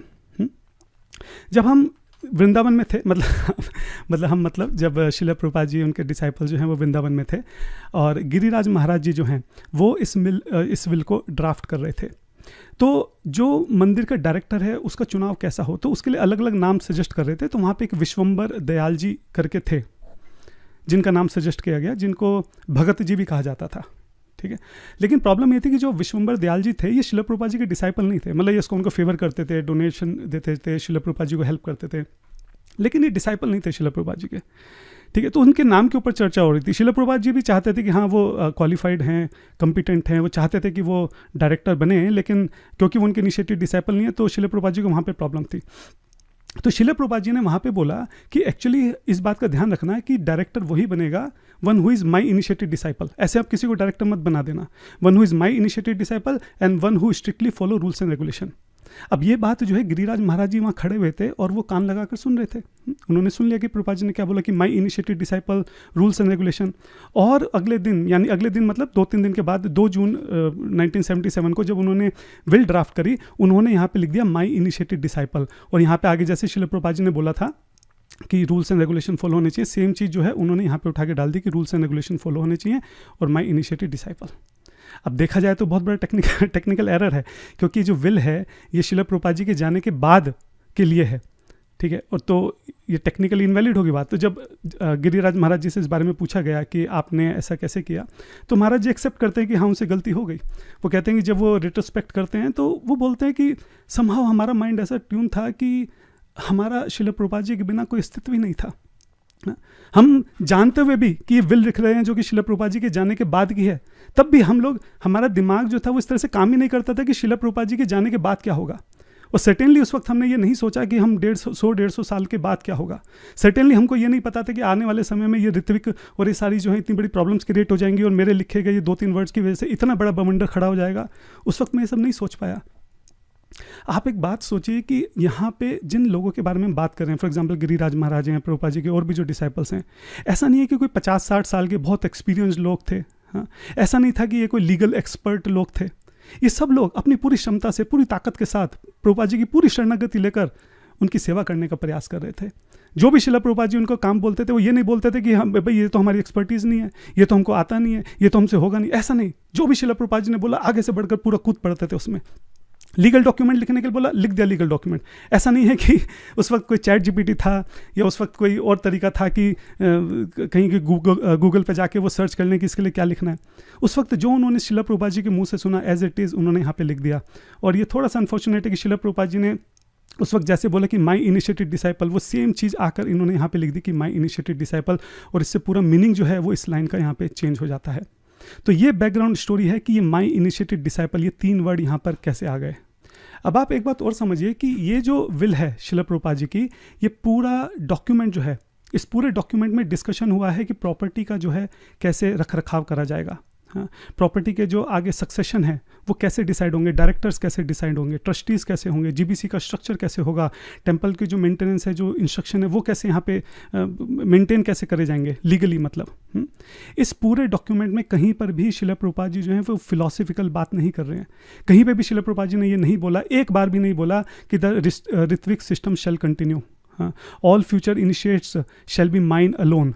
ये जो यहाँ पे बात भी हो रही है कि माई इनिशिएटेड डिसाइपल, ये इनिशिएटेड डिसाइपल जो है ये मैनेजियल कंटेक्स्ट में हो रही है। यहाँ पे कि मंदिर के डायरेक्टर्स को कैसे रखा जाए, उनका चुनाव कैसे किया जाए, उस कंटेक्स्ट में ये बात हो रही है। फिलोसफिकल कंटेक्स्ट में बात नहीं हो रही है। आगे जाके दीक्षा कैसे होगी इस बारे में नहीं हो रही है। गुरु तत्व क्या है इस बारे में नहीं हो रही है। पोस्ट समाधि जो हमारी दीक्षा प्रणाली क्या होगी उस बारे में बात नहीं हो रही है। और बल्कि ये तो बहुत ही ज़्यादा आश्चर्य की बात है कि प्रभुपाद जी यहाँ पे लीगल डॉक्यूमेंट लिख रहे हैं, अपनी विल लिख रहे हैं, और अभी उनके दिमाग में इतना बड़ा फिलोसफिकल जो एक तरह से डिविएशन है, जो चेंजेस हैं उनके दिमाग में चल रहे हैं कि वो गुरु परंपरा को रोक कर ऋत्विक करना चाहते हैं। लेकिन तब भी उन्होंने अपनी विल में एक बार भी इस बारे में कोई बात नहीं करी।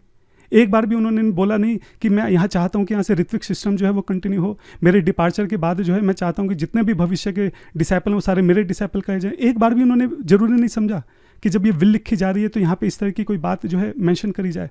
ये सोचने की बात है। ऐसा क्यों है कि इतनी ज़्यादा जो इम्पोर्टेंट बात है उसको यहाँ पे ओमिटेड कर दिया गया। तो इसका क्या जवाब है ऋत्विक्स के पास? ये सोचने की बात है, क्यों प्रभुपाद जी ने यहाँ पे मेंशन नहीं किया। अच्छा, दूसरी बात, ये विल जो है वो जून में लिखी गई, और जो लेटर जिसको लेके ऋत्विक्स जो है अपनी फिलॉसफी को रखते हैं, ये लेटर जो है जुलाई में लिखा गया। यानी कि ये जो लीगल डॉक्यूमेंट है प्रभुपाद जी की विल, ये इस जुलाई 9th लेटर से पहले ही लिखा जा चुका था। यानी कि जुलाई 9th लेटर में शिला प्रभुपाद जी ने, ऋत्विक के हिसाब से अगर देखा जाए तो यहाँ पे शिला प्रभुपाद जी ने बोला कि जो आगे जाके ऋत्विक जो हैं वो इनिशिएशन देंगे। 9 जुलाई को इस बारे में बात हुई। तो इससे पहले ही, जब तक शिला प्रभुपाद जी ने बोला ही नहीं इस बारे में, इससे पहले कोई बात ही नहीं हुई, इससे पहले कोई डिस्कशन ही नहीं हुआ, इससे पहले कोई ऑर्डर ही नहीं दिया गया, कुछ हुआ ही नहीं, तो उससे 1 महीना पहले शिला प्रभुपाद जी ने कैसे यहाँ पे बोल दिया कि माई इनिशिएटेड डिसाइपल? ये भी तो एक फिर क्वेश्चन उठ सकता है कि टाइमिंग्स कैसे होगी। मतलब 1 महीना पहले यहाँ पे जो ऑर्डर दिया ही नहीं गया, पास्ट में जाके उससे 1 महीना पहले कैसे प्रभुपाद जी ने यहाँ पे बोल दिया कि माई इनिशिएटेड डिसाइपल्स? ऐसा इसलिए हो गया क्योंकि इसका ऋत्विक से कोई लेना देना है ही नहीं। ये सिर्फ वहाँ पे जो एक लोकल टेम्परेरी स्पेसिफिक वहाँ पे जो चर्चा हो रही थी कि भगत जी को जो है डायरेक्टर कैसे बनाया जाए, उनका पहले इनिशिएशन कराया जाए, ठीक है, उस स्पेसिफिक चर्चा के दौरान, डिस्कशन के दौरान शिला प्रभुपाद जी के मुंह से जो निकला कि ओनली माई इनिशिएटेड डिसाइपल, उस बात को सुनकर गिरिराज महाराज ने जो है एग्जैक्टली वही 3 शब्द यहाँ पे लिख दिए कि माई इनिशिएटेड डिसाइपल। समहाउ उस वक्त उन्होंने नहीं सोचा कि आने वाले 50 साल बाद, 100 साल बाद ये ऋत्विक करके कोई इशू हो जाएगा और ये 3 वर्ड जो वो यहाँ पे लिख रहे हैं उसका गलत मतलब निकालकर, आउट ऑफ कंटेक्स्ट मतलब निकालकर संस्था जो है, मंदिर के मंदिर जो है इस्कॉन से अलग कर दिए जाएंगे और अलग संस्थाएं जो है वहाँ पे प्रारंभ कर दी जाएंगी। तीसरा आर्गुमेंट यहाँ पे ये है, सेम आर्गुमेंट जो मैंने 9 जुलाई में भी किया था, कि अगर कोई ऐसी बात, अगर कुछ ऐसे वर्ड्स आ रहे हैं जो कि कंसिस्टेंट नहीं है शिला प्रभुपाद जी की ओवरऑल जो उनका मूड है, जो उनकी टीचिंग्स हैं, जो प्रिंसिपल्स हैं, तो हमको कोशिश करनी है कि उसको कैसे एक्सप्लेन करें कि वो सिंक हों, हार्मोनाइज हों शिला प्रभुपाद जी के साथ, ना कि भी एकदम आउट ऑफ द वे जाके एकदम ही उसका बिल्कुल ही कोई ऐसा मतलब निकाल दें जिसका दूर दूर तक कोई लेना देना नहीं है। तो जो यहाँ पे माई इनिशिएटेड डिसाइपल्स है, बजाय इसका ये मतलब निकालने के कि all those future disciples will be for ever initiated with me through ritvik, इतना लंबा चौड़ा एक्स्ट्रापोलेशन करने के हम जो सिंपल शास्त्रिक जो एक डेफिनेशन है वो क्यों नहीं ले सकते? शास्त्रों में जो डिसाइपल की डेफिनेशन है वो ये भी दे रखी है कि अगर कोई व्यक्ति किसी को फॉलो करता है, किसी से इन्फ्लुएंस होता है, किसी डॉक्ट्रिन से, किसी फिलॉसफी से, किसी व्यक्ति से, तो उसको भी डिसाइपल ही बोला जाता है। जैसे हम बोलते हैं कि श्रील प्रभुपाद जी हमारे परम गुरु हैं, या भक्ति विनोद ठाकुर महाराज जी को भी हम अपना गुरु करके बोलते हैं। हाँ, तो यहाँ पर हम सीधा मतलब ये क्यों नहीं निकालना चाह रहे, जो कि एक्चुअली श्रील प्रभुपाद जी बोलना भी चाह रहे हैं, कि जो भी आगे जाके डायरेक्टर बनेंगे वो हों जो उनके फॉलोअर्स हों, जो एस्कॉन के अंदर हों, जो हमारी जो श्रील प्रभुपाद जी की जो गुरु परंपरा चली आ रही है वो उसका पार्ट हों। हाँ, ये मतलब जो सीधा साधा निकल सकता है, स्ट्रेट फॉरवर्ड निकल सकता है, और जिसके मतलब निकालने से एक कंसिस्टेंसी बनी रहेगी, प्रभुपाद जी की मूड एंड टीचिंग्स के साथ जो है हार्मनी बनी रहेगी, वो मतलब क्यों नहीं निकालना? इतना ऋत्विक का मतलब, ये 3 वर्ड की वजह से पूरा ऋत्विक का मतलब निकाल दिया, 3 वर्ड की वजह से जो सीधा साधा मतलब निकल रहा है वो मतलब क्यों नहीं निकालना? वो मेरा सवाल है यहाँ पे। तो जिनके अंदर थोड़ा सा भी कॉमन सेंस होगा वो ये समझेंगे कि इसके पीछे की क्या हिस्ट्री है, किस कंटेक्स्ट में यहाँ पे बात चल रही है। वो इस बात को समझेंगे कि ये जो प्रभुपाद जी की विल है ये एक लीगल डॉक्यूमेंट है, जो कि प्रॉपर्टी के बेस्ड के, जो इसका कंटेक्स्ट जो है प्रॉपर्टी के ऊपर है। हाँ, कि प्रॉपर्टी का मेंटेन कैसे किया जाएगा। और यहाँ पे श्रील प्रभुपाद जी सिर्फ इतनी सी बात बोलना चाह रहे हैं कि वो चाहते हैं कि जो प्रॉपर्टी के डायरेक्टर हैं उन लोगों का चुनाव इस बात पे हो जो कि श्रील प्रभुपाद जी की टीचिंग्स के साथ फेथफुल हों, एक ट्रस्टेड डिवोटी हो एस्कॉन के अंदर। ये नहीं कि बाहर का कोई भी जना जो आ गया, जो जिसका इनिशिएशन तक नहीं हुआ एस्कॉन के अंदर, उसको भी हम प्रॉपर्टी का डायरेक्टर बना दे। इस कंटेक्स्ट में यहाँ पे बात चल रही है। इस पूरे डॉक्यूमेंट में कहीं पर भी इस तरह की कोई बात नहीं हुई कि आगे जाके जो इनिशिएशन सिस्टम है वो कैसा होगा। इस पूरे डॉक्यूमेंट में कहीं भी कोई ऐसी बात नहीं हुई कि ऋत्विक मॉडल कैसा होगा। इस पूरे डॉक्यूमेंट में कहीं भी कोई ऐसी बात नहीं हुई कि थियोलॉजिकल जो एक डायरेक्टिव है कि आगे जो गुरु का सक्सेशन होगा, गुरु परंपरा है वो कैसे चली जाएगी, फिलॉसफी से रिलेटेड इस पूरे डॉक्यूमेंट में कहीं कोई बात है ही नहीं, सिर्फ प्रॉपर्टी से रिलेटेड बात है।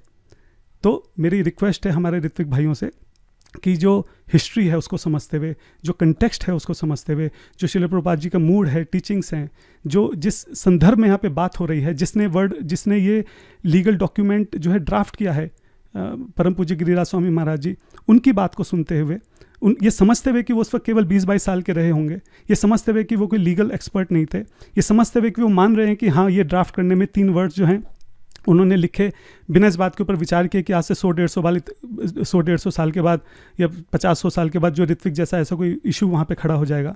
ठीक है, समझते हैं कि उनकी क्या क्वालिफिकेशन है, कि किस तरीके से श्रील प्रभुपाद जी की हेल्प कर रहे हैं। अगर थोड़ा सा भी किसी के अंदर कॉमन सेंस होगा, अगर थोड़ा सा भी सच में कोई चाहता होगा कि बात को सही से समझा जाए, वो बड़े आराम से इस बात को समझ सकता है कि यहाँ पे माई इनिशिएटेड डिसाइपल का क्या मतलब है। अब हम चलते हैं अपने नेक्स्ट मेजर आर्ग्यूमेंट की तरफ, जो परम पूज्य तमाल कृष्ण गोस्वामी महाराज जी हैं, उन्होंने जो कन्फेशन किया था उसके बारे में बात करेंगे। तो अभी हमने जैसे डिस्कस किया कि 9 जुलाई का जो लेटर है जिसमें श्रील प्रभुपाद जी के 11 जो डिसाइपल्स हैं उनको ऋत्विक की तरह एक्ट करने के लिए बोला गया था, जब तक श्रील प्रभुपाद जी फिजिकली इस वर्ल्ड में थे तब तक के लिए। लेकिन श्रील प्रभुपाद जी के जाने के बाद क्या होता है? श्रील प्रभुपाद जी जब नवंबर 1977 में महासमाधि ले लेते हैं, उसके बाद क्या करते हैं, जीबीसी ये ऑर्डर निकालती है कि ये जो 11 ऋत्विक हैं यही इनिशिएटिंग गुरु होंगे, और इन 11 डिसाइपल्स को जो है गुरु का दर्जा दे दिया जाता है अलग अलग लोकेशन पे। और ये रूल बन जाता है कि जो गुरु के दायरे में पर्टिकुलर एरिया है, जो भी वहाँ पे जो भी दीक्षा लेंगे वो उसी गुरु से लेंगे, जो भी नियरेस्ट उनके वहाँ पे रहेगा। तो ये बेसिकली जीबीसी जो है रिजोल्यूशन निकाल देती है। और उसके बाद फिर बहुत सारी हिस्ट्री है कि कैसे फॉल डाउन होते हैं, ये होता है वो होता है, कुल मिला के बहुत सारी बातें होती हैं। ठीक है, तब यहाँ पे जो है जीबीसी को समझ में आता है कि हमने गलती करी है। जीबीसी एक्सेप्ट करती है कि हमने गलती करी है। हाँ, एक्चुअली में ऐसा नहीं था। श्रील प्रभुपाद जी का कभी भी ये मूड नहीं था कि ये स्पेसिफिक 11 लोग जो हैं वो गुरु बनेंगे।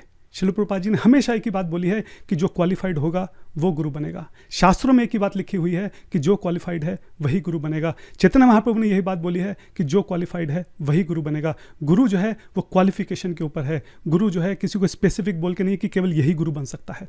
इस बात का एहसास हुआ, और एग्जैक्टली वही तमाल कृष्ण महाराज जी जो हैं यहाँ पे कन्फेशन में बोल रहे हैं। आप समझिए, अगर आपको अभी तक जो मैंने बोला अगर वो क्लियर है तो ये बिल्कुल इसमें कुछ बचा ही नहीं है बताने के लिए। अब देखिए तमाल कृष्ण महाराज जी यहाँ पे क्या बोलते हैं। वो बोलते हैं कि actually Prabhupada never appointed gurus. बिल्कुल सही बात है, गुरुज नहीं किए थे, ऋत्विक किए थे। He did not appoint 11 gurus. बिल्कुल सही बात है। He appointed 11 ritviks officiating priest. बिल्कुल सही बात है। He never appointed them as gurus. Myself and the other GBCs have done a greatest disservice to this movement for the last 3 years. Because we interpreted the appointment of ritviks as the appointment of gurus. ये बिल्कुल सही बात है। श्रील प्रभुपाद जी ने उन 11 जो disciples थे उनको ऋत्विक की तरह वहाँ पे आज्ञा दी थी, उनको गुरु बनने की आज्ञा नहीं दी थी। तो वो 11 जो हैं वो कैसे वहाँ पे गुरु बन गए, और 11 ही क्यों गुरु बन गए? हाँ, तो ये बोल रहे हैं कि गलती हुई है, डिससर्विस हुई है। श्रील प्रभुपाद जी के और भी बहुत सारे डिसाइपल्स थे जो कि क्वालिफाइड थे, जिनको गुरु बनना चाहिए था, उनको गुरु बनने से रोका गया। केवल इन 11 को ही गुरु बनाए जाने लगा, बनने दिया, और इसमें से भी फिर काफ़ी सारे फॉल डाउन हो गए, पूरा मेस्ड अप हो गया सिचुएशन। तो गलती थी GBC की, और ये एक्सेप्ट कर रहे हैं कि हमसे गलती हुई है, ठीक है। उसके बाद ये बोल रहे हैं, फिर यहाँ पे अगर आप देखेंगे ना, आप पढ़ लेना वीडियो रोक के, मैं रिपीट नहीं कर रहा हूँ, सेम डिस्कशन है जो 7 जुलाई के डिस्कशन में हुआ, जिसमें श्रील प्रभुपाद जी नाम बता रहे हैं कि मैं चाहता हूँ ये ऋत्विक रहें, वो सारी चीज़ें यहाँ पे तमाल कृष्ण महाराज जी बता रहे हैं, ठीक है। और फिर यहाँ पे देखो, फिर से सेम चीज़ यहाँ पे तमाल कृष्ण महाराज जी बोल रहे हैं कि बहुत इंपॉर्टेंट है इस बात को हम समझें, क्या कि when it comes to initiation, जब इनिशिएशन की बात होती है तो वो इतना आसान नहीं है कि जो भी नियरेस्ट है उसको इनिशिएशन कर देगा। हाँ, whenever your heart go, तुम्हारा हृदय जहाँ पर जा रहा है, to whom you can repose your faith in, जिसके ऊपर आप अपना विश्वास रख सकते हैं, वो इनिशिएशन देगा। बिल्कुल सही बात है। गुरु कौन बन सकता है? जिसकी क्वालिफिकेशन होगी। और हमें गुरु का चुनाव कैसे करना चाहिए? इस बात पर करना चाहिए कि हमारा हृदय जो है वो किसकी तरफ जाता है, किसकी बात हमको समझ में आती है, किसकी बात जब हम सुनते हैं तो हमको ऐसा लगता है कि हम भगवान से कनेक्शन महसूस कर रहे हैं, किसकी बात जब हम सुनते हैं तो ऐसा लगता है कि हमारे हृदय में जो है वो शुद्धिकरण हो रहा है। ये गुरु का पैरामीटर है, ना कि भी ये है कि जो पास में है, जो कि अवेलेबल है, उससे इनिशिएशन हो जाए, ऐसा नहीं है। तमाल कृष्ण महाराज जी यहाँ पे इस बात को बोल रहे हैं।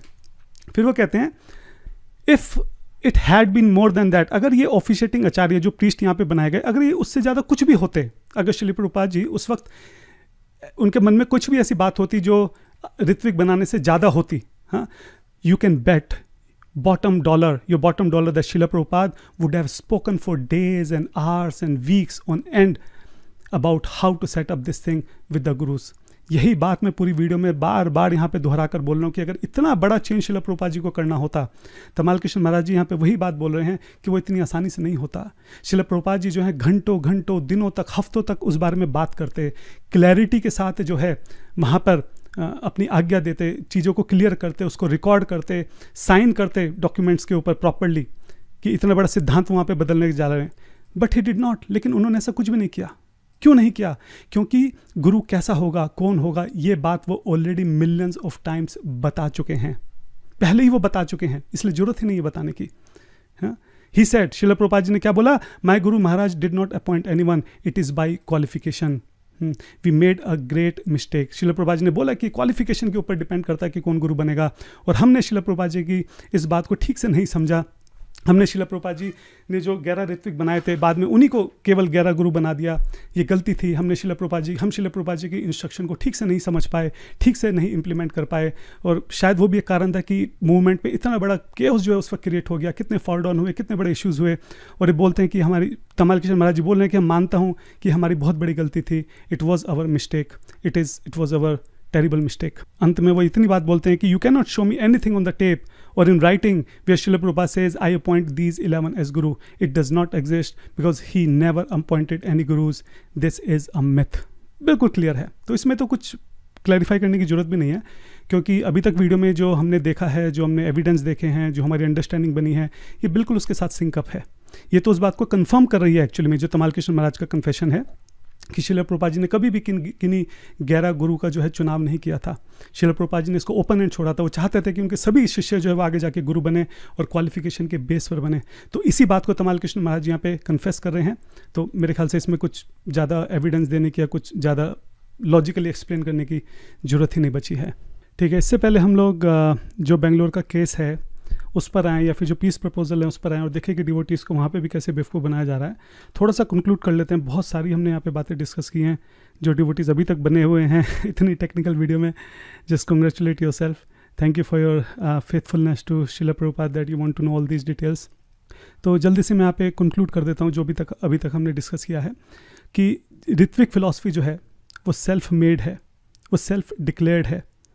It can not be presented without committing multiple errors of fact, errors of logic, unproven assumptions, contradictions, omissions, and word jugglery. जब तक ये सब चीज़ें ना करी जाएं, जब तक आपके लॉजिक में, अजम्पशंस में चीज़ों को तोड़ मरोड़ के ना दिखाया जाए, इस शब्द को वहाँ से जोड़ दिया, किसी वर्ड का कोई भी मतलब निकाल लिया, बहुत एग्जैचरेट कर दिया, एक्स्ट्रापोलेट कर दिया, जब तक ये सारी चीज़ें आप नहीं करोगे, ऋत्विक फिलॉसफी को किसी भी तरीके से स्ट्रेट फॉरवर्ड तरीके से एक्सप्लेन करा ही नहीं जा सकता। दूसरा जो कॉमन हमारा आर्ग्यूमेंट थ्रू आउट चल रहा है कि श्रील प्रभुपाद जी कभी भी सीक्रेट में कोई थियोलॉजिकल शिफ्ट नहीं कर सकते। जो भी मेजर चेंजेस होंगे वो पब्लिक में हमेशा बताए जाते थे।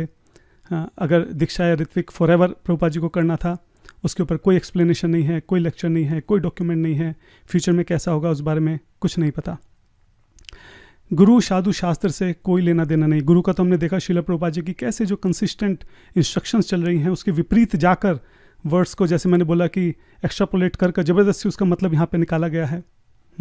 साधु से तो कोई लेना देना है ही नहीं इनको। जैसे पिछली बार भी मैंने अपनी पिछली वीडियो में भी बोला था, जैसे श्री नारायण गोस्वामी महाराज हैं, बहुत ही एग्जॉल्टेड आचार्य हैं, श्रील प्रभुपाद जी के बहुत क्लोज थे, उनके प्रिय बंधु थे, उनके मित्र थे, एक कमरे में कई कई साल दोनों साथ में रहे हैं। हाँ, बहुत प्रेम था दोनों को आपस में। श्रील प्रभुपाद जी ने नारायण गोस्वामी महाराज जी को बोला था कि मेरे जाने के बाद मेरी समाधि जो है वो आप ही बनाना, और इन्होंने ही बनाई थी। तो जब उनसे इस बारे में पूछा गया, बहुत बड़े स्कॉलर थे, तो जब इनसे इस बारे में पूछा गया तो उन्होंने बिल्कुल क्लियर इस बात को बोला कि ऋत्विक जैसा कुछ नहीं होता, ये गलत है। ये डॉक्यूमेंट है, आप पढ़ सकते हैं, मैं नीचे डिस्क्रिप्शन में इसका लिंक दे दूंगा। इसी तरह जब अलग अलग गौड़ीय वैष्णव संप्रदायों से पूछा गया कि ऋत्विक के बारे में आपका क्या विचार है, तो सब ने एक स्वर में, एक साथ और एक आवाज़ में इसको जो है बिल्कुल डिनाई कर दिया कि ऐसा कुछ नहीं हो सकता है और ये डिविएशन है। एक नरसिम्हा महाराज, उन्होंने तो बोला कि this is the 14th deviated branch.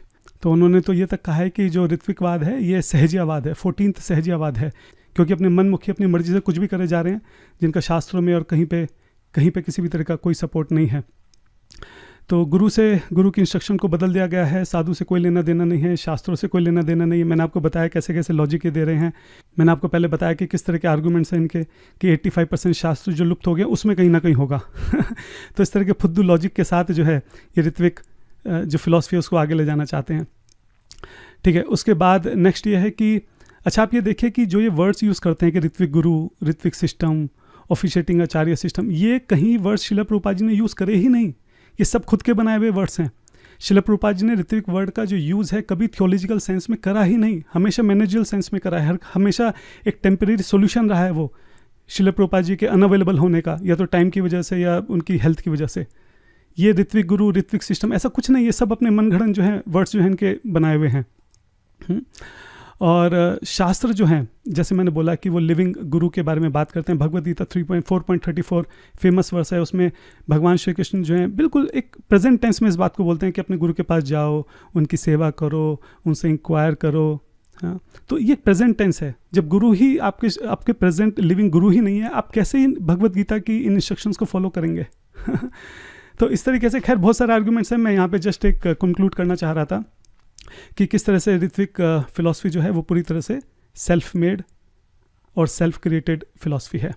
मैं सोच रहा था कि ऋत्विक की जो है शुरुआत कहाँ से हुई, ये आइडिया किसी को आया कहाँ से, ये बीज जो है बोया कहाँ पे गया? तो पता लगा कि 1980s में इंग्लैंड के अंदर श्रील प्रभुपाद जी के 2 डिसाइपल थे, रूपा और करण करके। ये जो क्रिश्चियन फिलॉसफी है उससे इन्फ्लुएंस थे। हाँ, और उसी वक्त 1980s में जो है इस्कॉन के अंदर बहुत बुरा समय चल रहा था, कितने जो गुरु हैं फॉल डाउन हुए थे और भी कई सारे इश्यूज चल रहे थे। तब वहाँ पे ये आइडिया लेके आए कि जैसे क्रिश्चियनिटी में होता है कि जैसे जीसस हैं आखिरी गुरु हैं, उसी आइडिया को इन्होंने यहाँ पे इंट्रोड्यूस किया और उन्होंने सबसे पहला पब्लिकेशन निकाला कि वैदिक विलेज रिव्यू। इस पब्लिकेशन के अंदर उन्होंने इस आइडिया को रखा कि जैसे जीसस क्रिश्चियन, मतलब उन्होंने ऐसे डायरेक्ट नहीं बोला, लेकिन पॉइंट उन्होंने रखा कि श्रील प्रभुपाद जी जो हैं वही आखिरी गुरु रहेंगे और उन्हीं से जो है आगे दीक्षा दी जाएगी। ये मैं अपने आप से नहीं बोल रहा हूँ। 1999 में माधवा संस्कृत कॉलेज के अंदर इस बारे में डिबेट हुई थी। उन्होंने इस बात को एक्सेप्ट किया है कि ये जो आइडिया है ऋत्विक का, ये एक्चुअली जो क्रिश्चियन फिलॉसफी है उससे इन्फ्लुएंस है, और जैसे वहाँ पे जीसस हैं उसी तरह के कंसेप्ट को यहाँ पे इम्प्लीमेंट करने की कोशिश की गई है। एक बात मैं आपको बताना चाह रहा हूँ कि ये बहुत बड़ा इमोशनल ट्रैप है एक्चुअली, अगर हम ध्यान से देखें कि डिवोटीज को ये बताया जाता है कि no we are faithful to Srila Prabhupada. हाँ, हम श्रील प्रभुपाद जी के सबको प्रभुपाद जी से इनिशिएशन दिलाना चाहते हैं। मतलब उनको इमोशनली इस तरीके से मैनिपुलेट किया जाता है। लेकिन अगर आप ध्यान से देखें तो हम फेथफुल नहीं हैं श्रील प्रभुपाद जी के। हाँ, श्रील प्रभुपाद जी का जो मूड था, उनका जो विजन था, उनकी जो इंस्ट्रक्शंस थी, उनका जो प्रिंसिपल थे, हाँ, उनकी जो टीचिंग्स थी, उसके विरुद्ध जाकर हम काम कर रहे हैं। जो श्रील प्रभुपाद हमसे चाहते थे हम वो नहीं कर रहे हैं। हाँ, हमने अपनी बात ज़बरदस्ती शिला प्रभुपाद जी के ऊपर थोप दी और उसके विपरीत जाकर हम काम कर रहे हैं, तो देखा जाए तो हम शिला प्रभुपाद जी को प्लीज़ नहीं कर रहे हैं, हम बहुत बड़ी डिससर्विस जो है उनकी सेवा में यहाँ पे कर रहे हैं। ये बात हमको समझनी होगी। और तीसरी बात ये है कि, और मैंने देखा कि जो ऋत्विक ऑर्गेनाइजेशंस हैं उसमें इस बात के ऊपर बहुत अच्छे से प्रेजेंटेशंस बनाई जाती है, बहुत अच्छे से कन्वे किया जाता है कि किस तरीके से शिला प्रभुपाद जी के कुछ डिसाइपल जो हैं उनका फॉल डाउन हुआ है। मैं तो खुद बेंगलोर में रहा हूँ, मेरी शुरुआत ही वहीं से हुई है। पिछली वीडियोज़ में मैंने इसके बारे में थोड़ा बहुत बताया भी है, तो मुझे पता है कि वहाँ सब क्या चलता है। और जो डिवोटीज़ देख रहे हैं जो बेंगलोर से हैं वो समझ सकते हैं कि मैं इस वक्त क्या बोल रहा हूँ, किस तरह से मैगजीन्स बनती हैं, किस तरह से प्रेजेंटेशन बनाई जाती हैं, किस तरह से वीडियोस क्लिप्स सबको जोड़ मोड़ के चीज़ों को बहुत एग्जैचुरेट करके, हाँ, और आउट ऑफ कंटेक्स्ट दिखाकर किस तरीके से वहाँ पे सब दिखाया जाता है। तो बेसिकली फिर से बात वही है कि डिवोटीज़ को इमोशनली मैनिपुलेट करने की कोशिश की जाती है कि देखिए यहाँ पे कैसे जो इनके गुरु का फॉल डाउन हो रहा है, इसलिए हम तो सीधा जो है शिला प्रभुपाद जी को ही फॉलो करेंगे। बात यह है कि अगर फॉल डाउन हो रहा है तो भी, जैसे वो लोग कहते हैं कि गुरु बनना चाहते हैं, मैं कह रहा हूँ गुरु बनना चाहते हैं तो भी, चाहे कोई बनना चाहे चाहे कोई ना बनना चाहे, बात वो है ही नहीं। बात यह है कि इंस्ट्रक्शन क्या दी गई शिला प्रभुपाद जी के द्वारा, उसको इंप्लीमेंट करना है। ये थोड़ी ना है कि जो प्रभुपाद जी ने ऑर्डर दिया, क्योंकि वो हम ठीक से इंप्लीमेंट नहीं कर पा रहे हैं, क्योंकि उसमें हमको प्रॉब्लम्स आ रही हैं, इसलिए काम करते हैं उस ऑर्डर को ही बदल देते हैं, एक नई फिलॉसफी लेकर आ जाते हैं ऋत्विकवाद जैसी। ऐसे नहीं होता है। शिला प्रभुपाद जी ने जो ऑर्डर दिया है उस ऑर्डर को ही इंप्लीमेंट करना है। ठीक है, प्रॉब्लम्स आ रही हैं, ठीक है, चैलेंजेस आ रहे हैं, ठीक है, उसको सही करेंगे, चीज़ें धीरे धीरे ठीक हो रही हैं। शुरू में ठीक है, जो बहुत सारे गुरु जो है फॉल डाउन हुए, धीरे धीरे जो हमारी जीबीसी है वो रिजोल्यूशन लेके आ रही है, चीज़ें जो प्रोसेस है उसको टाइट किया जा रहा है, उसको इम्प्रूव किया जा रहा है। पहले जितने फॉल डाउन होते थे आज के समय में तो नहीं होता, आज हार्डली कुछ ऐसा सुनने में आता है। तो चीज़ें ठीक हो रही हैं। तो जो ऑर्डर दिया गया है प्रभुपाद जी के द्वारा उसको ठीक से इम्प्लीमेंट कैसे करा जाए, इस बारे में विचार करना है। ये विचार नहीं करना है कि क्योंकि ये गुरु बनना चाहते हैं, क्योंकि ये इनका फॉल डाउन हो रहा है, इस वजह से एक नई फिलॉसफी लेके आ जाओ। और गुरु बनना चाह रहे हैं तो भी क्या, और नहीं बनना चाहें तो भी क्या। ऐसे तो कोई ये भी बोल सकता है कि ये जो ऋत्विक हैं ये ऋत्विक गुरु बनना चाहते हैं। पूरी देखो, अल्टीमेटली क्या है, अल्टीमेटली तो अथॉरिटी चाहिए, जो शक्ति है, नशा तो उसी का है, शक्ति का। तो चाहे कोई गुरु बन के ले, चाहे कोई ऋत्विक गुरु बन के ले, अल्टीमेटली बात तो वही है। आज जो ऋत्विक के लीडर्स हैं, क्या पूरी प्रॉपर्टी हर एक चीज़ क्या उनके कंट्रोल में नहीं है? क्या उनकी इच्छा के बिना एक तिनका भी हिल सकता है वहाँ से? पूरी अथॉरिटी उनके पास है, पूरी शक्ति, पूरी ताकत उनके पास है। यही तो नशा है। तो जिस तरह से वो एक्यूज़ कर रहे हैं, ये गुरु बनना चाहते हैं, इसी तरह का सेम एक्विजिशन तो उनके ऊपर भी आ सकता है कि ये भी ऋत्विक गुरु बनना चाहते हैं, ये भी पूरी अथॉरिटी में रहना चाहते हैं, ये भी पूरी शक्ति में रहना चाहते हैं, क्योंकि नशा तो उसी का है। तो बात ये नहीं है कि कौन क्या बनना चाहता है, चाहे बनना चाहे चाहे ना बनना चाहे, बात वो नहीं है। बात यह है कि सिद्धांत क्या है, बात यह है कि प्रभुपाद जी ने हमको इंस्ट्रक्शन दी क्या है, उस चीज़ के ऊपर हमको जो यहाँ पे फोकस करना है। और एक बात मैं और बोलना चाहता हूँ कि जो भी मेरे ऋत्विक भाई बहन हैं, माताएं हैं, मुझे बहुत दुख होता है कई बार। हाँ, हम सब लोग शिला प्रभुपाद जी को तो नहीं देख पाए, उनकी सेवा का तो कभी अवसर नहीं मिला, लेकिन शिला प्रभुपाद जी के जो शिष्य थे, हाँ, हमारी सौभाग्य था कि हमने उनके दर्शन करे हैं, हमने उनका संग लिया है, उनसे पूछा है कि उनका शिला प्रभुपाद जी के साथ क्या एक्सपीरियंस था।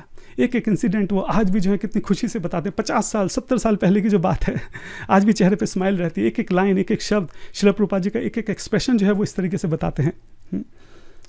तो हमारा सौभाग्य है कि हमें वो संग जो है उनके डिसाइपल्स का मिला, लेकिन जो हमारे ऋत्विक भाई बहन हैं वो उससे पूरी तरह से वंचित रह गए। उनको नहीं पता कि उन्होंने क्या खो दिया है और क्या खो रहे हैं। अभी भी शिला प्रभुपाद जी के कुछ डिसाइपल इस धरती पर हैं, उनको नहीं पता वो क्या खो रहे हैं। कितनी बड़ी अपॉर्चुनिटी जो है उनके हाथ से निकलती जा रही है, कितनी बड़ी एक साधु संघ की, शिला प्रभुपाद जी के डिसाइपल जो 50 60 70 साल से जो प्रभुपाद जी को सेवा कर रहे हैं, ऐसे साधुओं के संघ की जो एक अपॉर्चुनिटी थी, उनको देखना, उनके दर्शन करना, उनकी सेवा करना, उनसे बात करना, उनसे क्वेश्चन पूछना।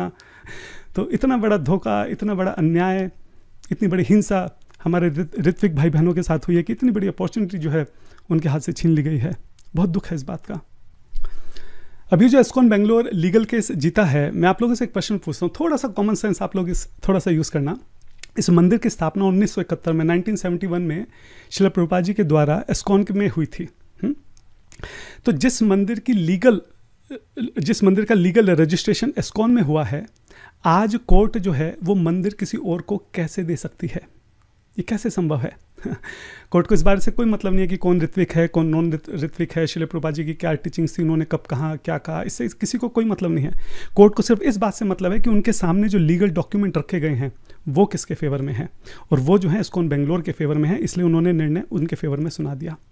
प्रश्न यहाँ पर ये उठता है कि जब मंदिर इस्कॉन में रजिस्टर हुआ तो ये लीगल डॉक्यूमेंट कहाँ से आ गए जिससे ये बात साबित करने में ये लोग कामयाब हो गए कि ये मंदिर इस्कॉन का नहीं है? आप खुद सोचिए इस बात को, कैसे संभव है? कुछ तो गड़बड़ हुई होगी। तो जो इस्कॉन के लीगल हेड हैं हिज ग्रेस दयाराम प्रभु जी, वो बताते हैं कि किस तरीके से शंकर दास करके डिवोटी थे जिन्होंने रजिस्ट्रेशन किया था, और उसी वक्त ये बात समझ में आ गई थी कि हाँ रजिस्ट्रेशन में गलतियाँ हैं, लूप होल हैं, हाँ ये गड़बड़ हुआ है मामला। लेकिन उस वक्त जो है लापरवाही बरती गई, डिले किया गया, ध्यान नहीं दिया गया इस बात के, क्योंकि सब लोग शिला प्रभुपाद जी से बहुत प्रेम करते थे, सब लोग शिला प्रभुपाद जी को रिपोर्ट भेजते थे मंदिर की, किसी के दिमाग में नहीं आया कि ऐसा भी हो सकता है। तो उस रजिस्ट्रेशन में जो लूप होल्स थे उसका फ़ायदा उठाकर किस तरीके से कागज़ बनाए गए, किस तरह से जो है अलग अकाउंट्स बनाए गए, वहाँ पे पैन कार्ड बनाए गए, ATG रजिस्ट्रेशन जो है किस तरीके से बनाया गया, किस तरीके से सब कुछ एकदम गलत तरीके से जो है एक सारे डुप्लीकेट गलत डॉक्यूमेंट जो है वहाँ पे बनाए गए ताकि इस पूरे मंदिर को जो है कब्जाया जा सके। और वो डॉक्यूमेंट जो है फिर वो साबित कोर्ट में रखे गए, और नीचे वाली कोर्ट जो है वो इस बात को समझ रही थी कि ये बहुत गलत हो रहा है। आप सोचिए जो हाई कोर्ट है उन्होंने कितना स्ट्रांग यहाँ पे स्टेटमेंट दिया। उन्होंने बोला है richer the endorsement bigger the temptation to swallow the same. जितना बड़ा मंदिर होगा, जितनी बड़ी प्रॉपर्टी होगी, जितना ज़मीन जायदाद पैसा जितना ज़्यादा होगा, उसको निकल जाने की जो टेम्पटेशन है वो उतनी ज़्यादा होगी। ये हाई कोर्ट का स्टेटमेंट है, मैं नहीं दे रहा हूँ। और भी बहुत सारी बातें हैं जो हमारे इस्कॉन के लीगल हेड हैं वो बता रहे हैं कि ये गलती हुई कैसे, मंदिर हाथ से निकल कैसे गया, कहाँ लूप होल से, और इसका एडवांटेज जो है सामने वाले ने कैसे उठाया।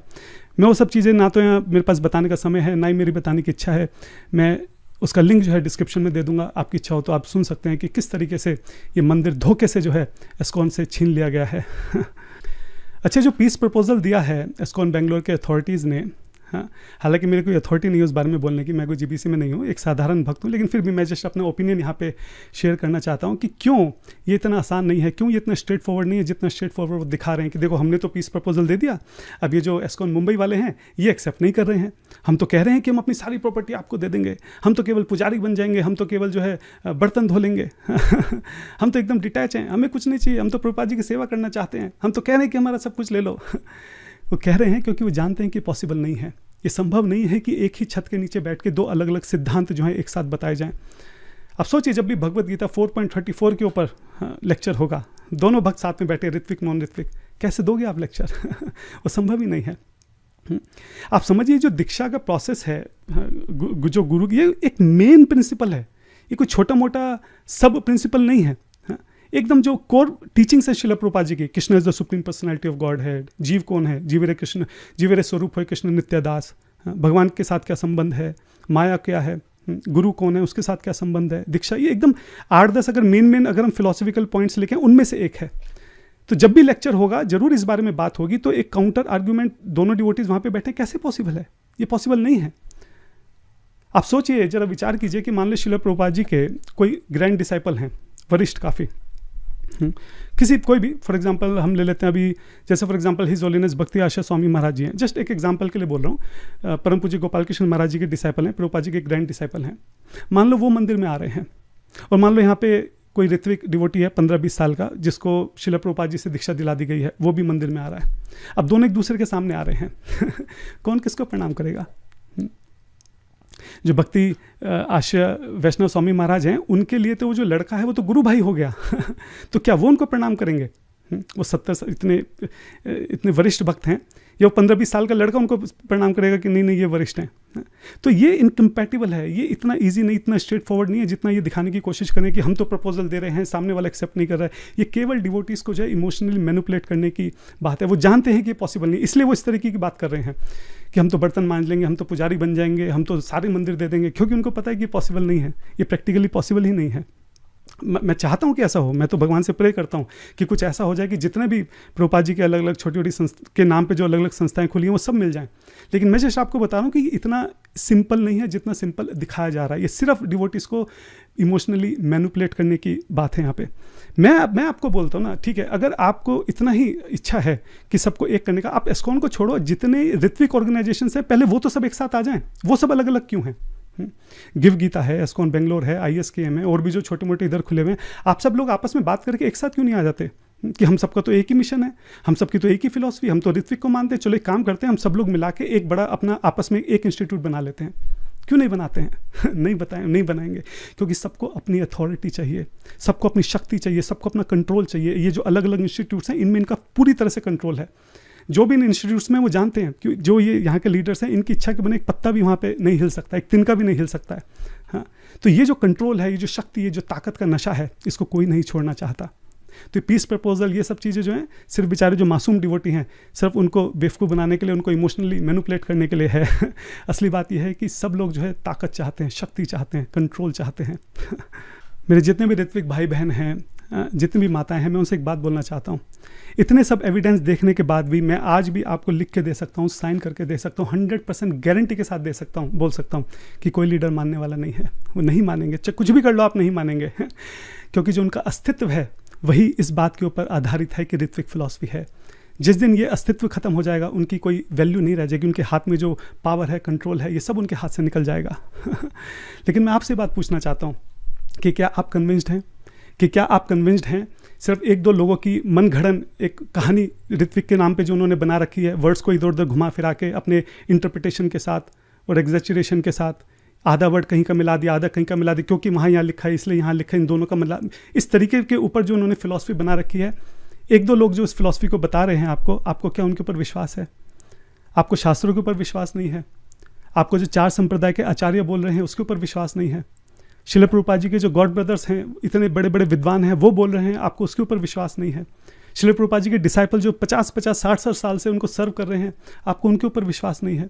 आपको किसी के ऊपर विश्वास नहीं है? आप केवल एक दो लोगों की जो मनगढ़ंत कहानी है ऋत्विक के नाम पे, आपको केवल उस पर विश्वास है। सोचने की बात है, आप एक बार विचार कीजिएगा इसके ऊपर। और जाने से पहले मैं एक बात और बोलना चाहता हूँ कि मुझे नहीं पता कि लीडर्स के मन में क्या है, चाहे वो यहाँ के हों, चाहे वो वहाँ के हों। हाँ, लेकिन मैं बेंगलोर में भी रहा हूँ और मैं इस्कॉन के अंदर भी रहा हूँ। एक बात मुझे अच्छे से पता है, क्योंकि जिन भक्तों के साथ मैंने इंटरेक्ट किया है, चाहे वो बेंगलोर के हों, किसी भी संस्था के हों या इस्कॉन के हों, कि भक्त जो हैं वो जेन्युइन है। जितने भी भक्त हैं बहुत जेन्युइनली अपनी भक्ति करना चाहते हैं, सेवा करना चाहते हैं, कंट्रीब्यूट करना चाहते हैं, भक्ति में आगे बढ़ना चाहते हैं। किसी के भी मन में कोई धोखा देने की प्रवृत्ति नहीं है, किसी के भी मन में ऐसा नहीं कि मैं चीटिंग कर लूँ ऋत्विक के नाम पे।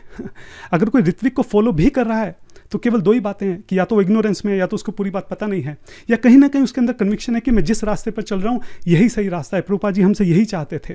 हाँ, इसी रास्ते पे चलना जो है मेरे लिए सही है, इसी रास्ते पे प्रभुपाद जी चाहते हैं, भगवान चाहते हैं कि मैं इस रास्ते पे चलूँ।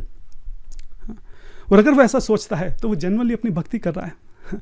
इसी तरह इस्कॉन के डिवोटीज को अगर लगता है कि नहीं गुरु परंपरा सही है, तो जेन्युइनली अपनी भक्ति कर रहे हैं। तो मैं पॉइंट यहाँ पे बोलना चाह रहा हूँ कि जब भी हम सारे भक्त आपस में एक दूसरे से मिलें, एक दूसरे को कड़वाहट की नज़र से ना देखें। हाँ, आप समझिए कि हर एक भक्त, चाहे वो किसी भी संस्था का हो, बाहर जो लोग रह रहे हैं, जो मायावृत्ति में लगे पड़े हैं, जो दिन रात जो भोग विलास कर रहे हैं, उन सभी करोड़ों लोगों से करोड़ों गुना ज़्यादा हमारा हर एक भक्त है, हर एक संस्था का। इसलिए जब भी हम किसी भक्त को देखें, चाहे वो किसी भी संस्था का हो, बहुत प्रेम से देखें, उससे गले मिलें, उसको दंडवत करें, उसकी सेवा करने का प्रयास करें। कभी भी ऐसे न रखें कि ये तो उस संस्था का, ये तो इस संस्था का है। केवल एक ही बिंदु पे तो मतभेद है, उसके अलावा तो कोई मतभेद नहीं है। उसके अलावा तो सारी टीचिंग सेम है, हम सब एक ही परिवार का हिस्सा हैं। और ये ना सोचे कि ये भी वही क्यों नहीं सोचता जो मैं सोचता हूँ, ये जरूरी नहीं है। पूरी गीता बोलने के बाद कृष्ण जो है वो अर्जुन से बोल देते हैं, यथेच्छसि तथा गुरु, जैसे तुम्हें इसे लगता है वैसा करो। तो जब भगवान फ्री विल के साथ इंटरफेरेंस नहीं कर रहे हैं, हमारा क्या अधिकार है कि हम सामने वाले की फ्री विल के साथ इंटरफेरेंस करें? अगर उसको लगता है कि ऋत्विक का ही रास्ता सही है तो चलने दो ना उसको उस रास्ते पे। आपका काम है कि केवल अपना पक्ष रखना। उस पक्ष को सुनने के बाद भी अगर उसको लगता है कि वही सही है तो क्यों उसको इंटरफेयर करना, क्यों उसको रोकना जबरदस्ती? आप समझिए, हम सबका एक बहुत क्लियर अंडरस्टैंडिंग होना चाहिए कि ये एक बिंदु है जिसके ऊपर हम अलग अलग संस्थाओं के बीच में मतभेद है। और हमेशा हमें अपने मन में, अब जो वरिष्ठ भक्त हैं उनको तो मैं कुछ नहीं बोल सकता, लेकिन जो सामान्य साधारण भक्त है, मेरे स्तर के जो भक्त हैं, मैं उनसे ये बात बोल रहा हूँ, अन्यथा ना ले, ऐसा नहीं कि मैं किसी को ऑर्डर दे रहा हूँ। जो मेरे छोटे भाई की तरह, मैं उनको उस नज़र से देख के मैं उनको ये बात बोल रहा हूँ कि हमेशा हम अपने मन में ये बात रखें कि मतभेद हैं। जो सामने वाला डिवोटी है उसकी अंडरस्टैंडिंग ऋत्विक के बारे में ये है, मैं हूँ, मेरी ऋत्विक के बारे में ये अंडरस्टैंडिंग है। वो उस रास्ते पे चलता है क्योंकि उसको वो सही लग रहा है। मैं इस रास्ते पे क्यों चल रहा हूँ? क्योंकि मैं इस वजह से कन्विंस्ड हूँ कि जिस रास्ते पे मैं चल रहा हूँ ये रास्ता सही है। बस केवल इतनी सी बात है। किसी के लिए अपने मन में घृणा रखना, द्वेष रखना, कड़वाहट रखना एक बात पक्की है, चाहे हम ऋत्विक हों चाहे नॉन ऋत्विक हों, लेकिन अगर हमारे मन में द्वेष, घृणा, कड़वाहट रहेगी ना, तो वो श्रील प्रभुपाद जी को कन्फर्म पसंद नहीं आएगी। ऋत्विक नॉन ऋत्विक में से फिर भी एक जना हो सकता है सही हो गलत हो, लेकिन जो कड़वाहट है, चाहे वो दोनों में से किसी के भी मन में हो, कन्फर्म्ड श्रील प्रभुपाद जी को पसंद नहीं आएगी। कन्फर्म्ड है ये कि चैतन्य महाप्रभु को पसंद नहीं आएगा कि किसी सामने वाले भक्त के प्रति जो है हम अपने मन में ये जो है कड़वाहट रख रहे हैं। आप एक बात समझ लीजिए कि श्रील प्रभुपाद जी के जिन डिसाइपल्स के ऊपर जो फॉल डाउन हुए या जिनको डिफिकल्टी फेस हुई, जिनके ऊपर हम मैगजीन बनाते हैं, प्रेजेंटेशन बनाते हैं, जिनके बारे में हम बुरा भला बोलते हैं, आप एक बार समझिए कि उन्होंने क्या कंट्रीब्यूशन किया है। हाँ, जब श्रील प्रभुपाद जी बिल्कुल अकेले थे ना, कोई भी उनके साथ नहीं था, कई बार तो उनके पास कुछ खाने के लिए नहीं था, कुछ रहने के लिए नहीं था। हाँ, हेल्प तो बहुत दूर की बात है, कोई एक बार बोलने के लिए तैयार नहीं था कि स्वामी जी जो आप कर रहे हो ना बहुत अच्छा है, कि एक एप्रिसिएशन का एक वर्ड नहीं था, बिल्कुल अकेले थे श्रील प्रभुपाद जी। ये वो लोग हैं जिन्होंने तब उस वक्त श्रील प्रभुपाद जी की हेल्प करी थी, तब ये जाके उनके साथ खड़े हुए थे। मुझे ध्यान आ रहा है कि कुछ समय पहले की बात है, परम पूज्य राधानाथ स्वामी महाराज जी जो हैं, एक काफ़ी बुजुर्ग व्यक्ति थे, उनको हाथ जोड़कर, उनका हाथ पकड़कर, हाथ जोड़कर उनको बार बार प्रणाम कर रहे थे।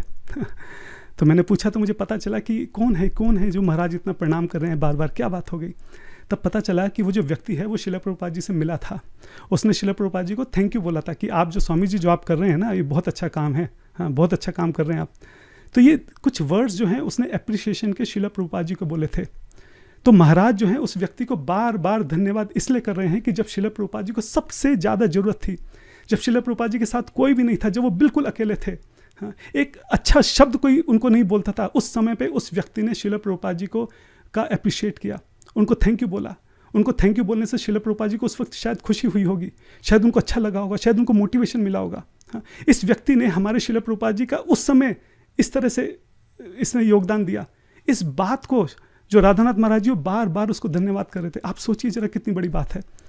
तो जो भक्त जिन्होंने अपनी पूरी जवानी दे दी, जिन्होंने अपना पूरा जीवन दे दिया, जिन्होंने शादी नहीं की, जिन्होंने जो घिस गए श्रील प्रभुपाद जी के लिए दिन रात, हाँ, अगर बाद में किसी वजह से उन्हें डिफिकल्टी फेस हुई भी, किसी वजह से भी फॉल डाउन हुआ भी, तो क्या आज हम मैगजीन्स बना के और प्रेजेंटेशन बना के और उसका माखोल खड़ा करें, हाँ, या देखें कि चलो जो गलती हुई अब इनकी कैसे हेल्प कर सकते हैं। ये वही लोग हैं जो श्रील प्रभुपाद जी को जब सबसे ज़्यादा जरूरत थी, जब कोई नहीं था, ये उनके साथ खड़े हुए थे। हाँ, आज किस तरह से हम इनकी हेल्प करें, किस तरह से इनको उठाएं, किस तरह से इनको आगे लेके जाएं, हाँ, इस पे विचार करें।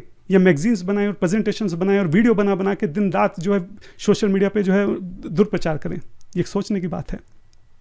मैं सिर्फ इतनी रिक्वेस्ट कर रहा हूँ, और मैं फिर से बोल रहा हूँ, जो मेरे जैसे सामान्य भक्त हैं उनसे मैं रिक्वेस्ट कर रहा हूँ कि आप कभी भी, चाहे कोई भी लीडर हो, कुछ भी हो, आपको कभी कोई कुछ भी बोले, किसी भी तरीके से वैष्णव अपराध में मत पड़ेगा। आप नहीं जानते, आपको जो दिखाया जा रहा है वो सिर्फ एक कहानी का छोटा सा हिस्सा है, उसके अलावा कहानी बहुत बड़ी है, पीछे की बहुत बातें जो शायद आपको नहीं पता होंगी। किसी की एक गलती को जो बढ़ा चढ़ा के आपको दिखाया जा रहा है, उसके पीछे उसका बहुत बड़ा योगदान रहा होगा, बहुत बड़ा कंट्रीब्यूशन रहा होगा, हो सकता है उसके बारे में आपको ना पता हो। इसलिए सेफर साइड में यही है कि अगर कोई बोल भी रहा है तो उसको इग्नोर कर दिया जाए, ध्यान न दिया जाए, और किसी भी तरीके से अपने से जो है किसी के भी प्रति वैष्णव अपराध ना किया जाए। जाने से पहले जो हमारे हिज ग्रेस वृंदावन चंद्र प्रभु जी हैं और हिज ग्रेस मधु पंडित प्रभु जी हैं, उनके चरणों में सर रखकर मैं माफ़ी मांगता हूँ कि मेरे मुँह से अगर कुछ भी ऐसा निकला जो उनके जो भी फॉलोअर्स हैं या वो स्वयं है, अगर उनको ठेस पहुंची हो तो मुझे क्षमा कीजिएगा। मैं आशा करता हूं कि वो इस बात को समझ रहे हैं कि जैसे वो अपनी सेवा कर रहे हैं, जैसे वो अपने हित में अपनी फिलॉसफी के साथ वो खड़े रहते हैं, उस बारे में बात करते हैं, इसी तरीके से ये मेरी भी सेवा है कि मैं भी जो श्रील प्रभुपाद जी के पक्ष की बात है, जो मुझे लगता है कि सही है, मैं भी उसके विषय में बोलूँ। आई होप दे अंडरस्टैंड कि जैसे वो अपनी सेवा कर रहे हैं ऐसे मैं भी अपनी सेवा कर रहा हूँ। मेरा उद्देश्य किसी भी तरीके से कोई उनको पर्सनल अटैक करना या उनके प्रति कोई घृणा भाव रखना नहीं था।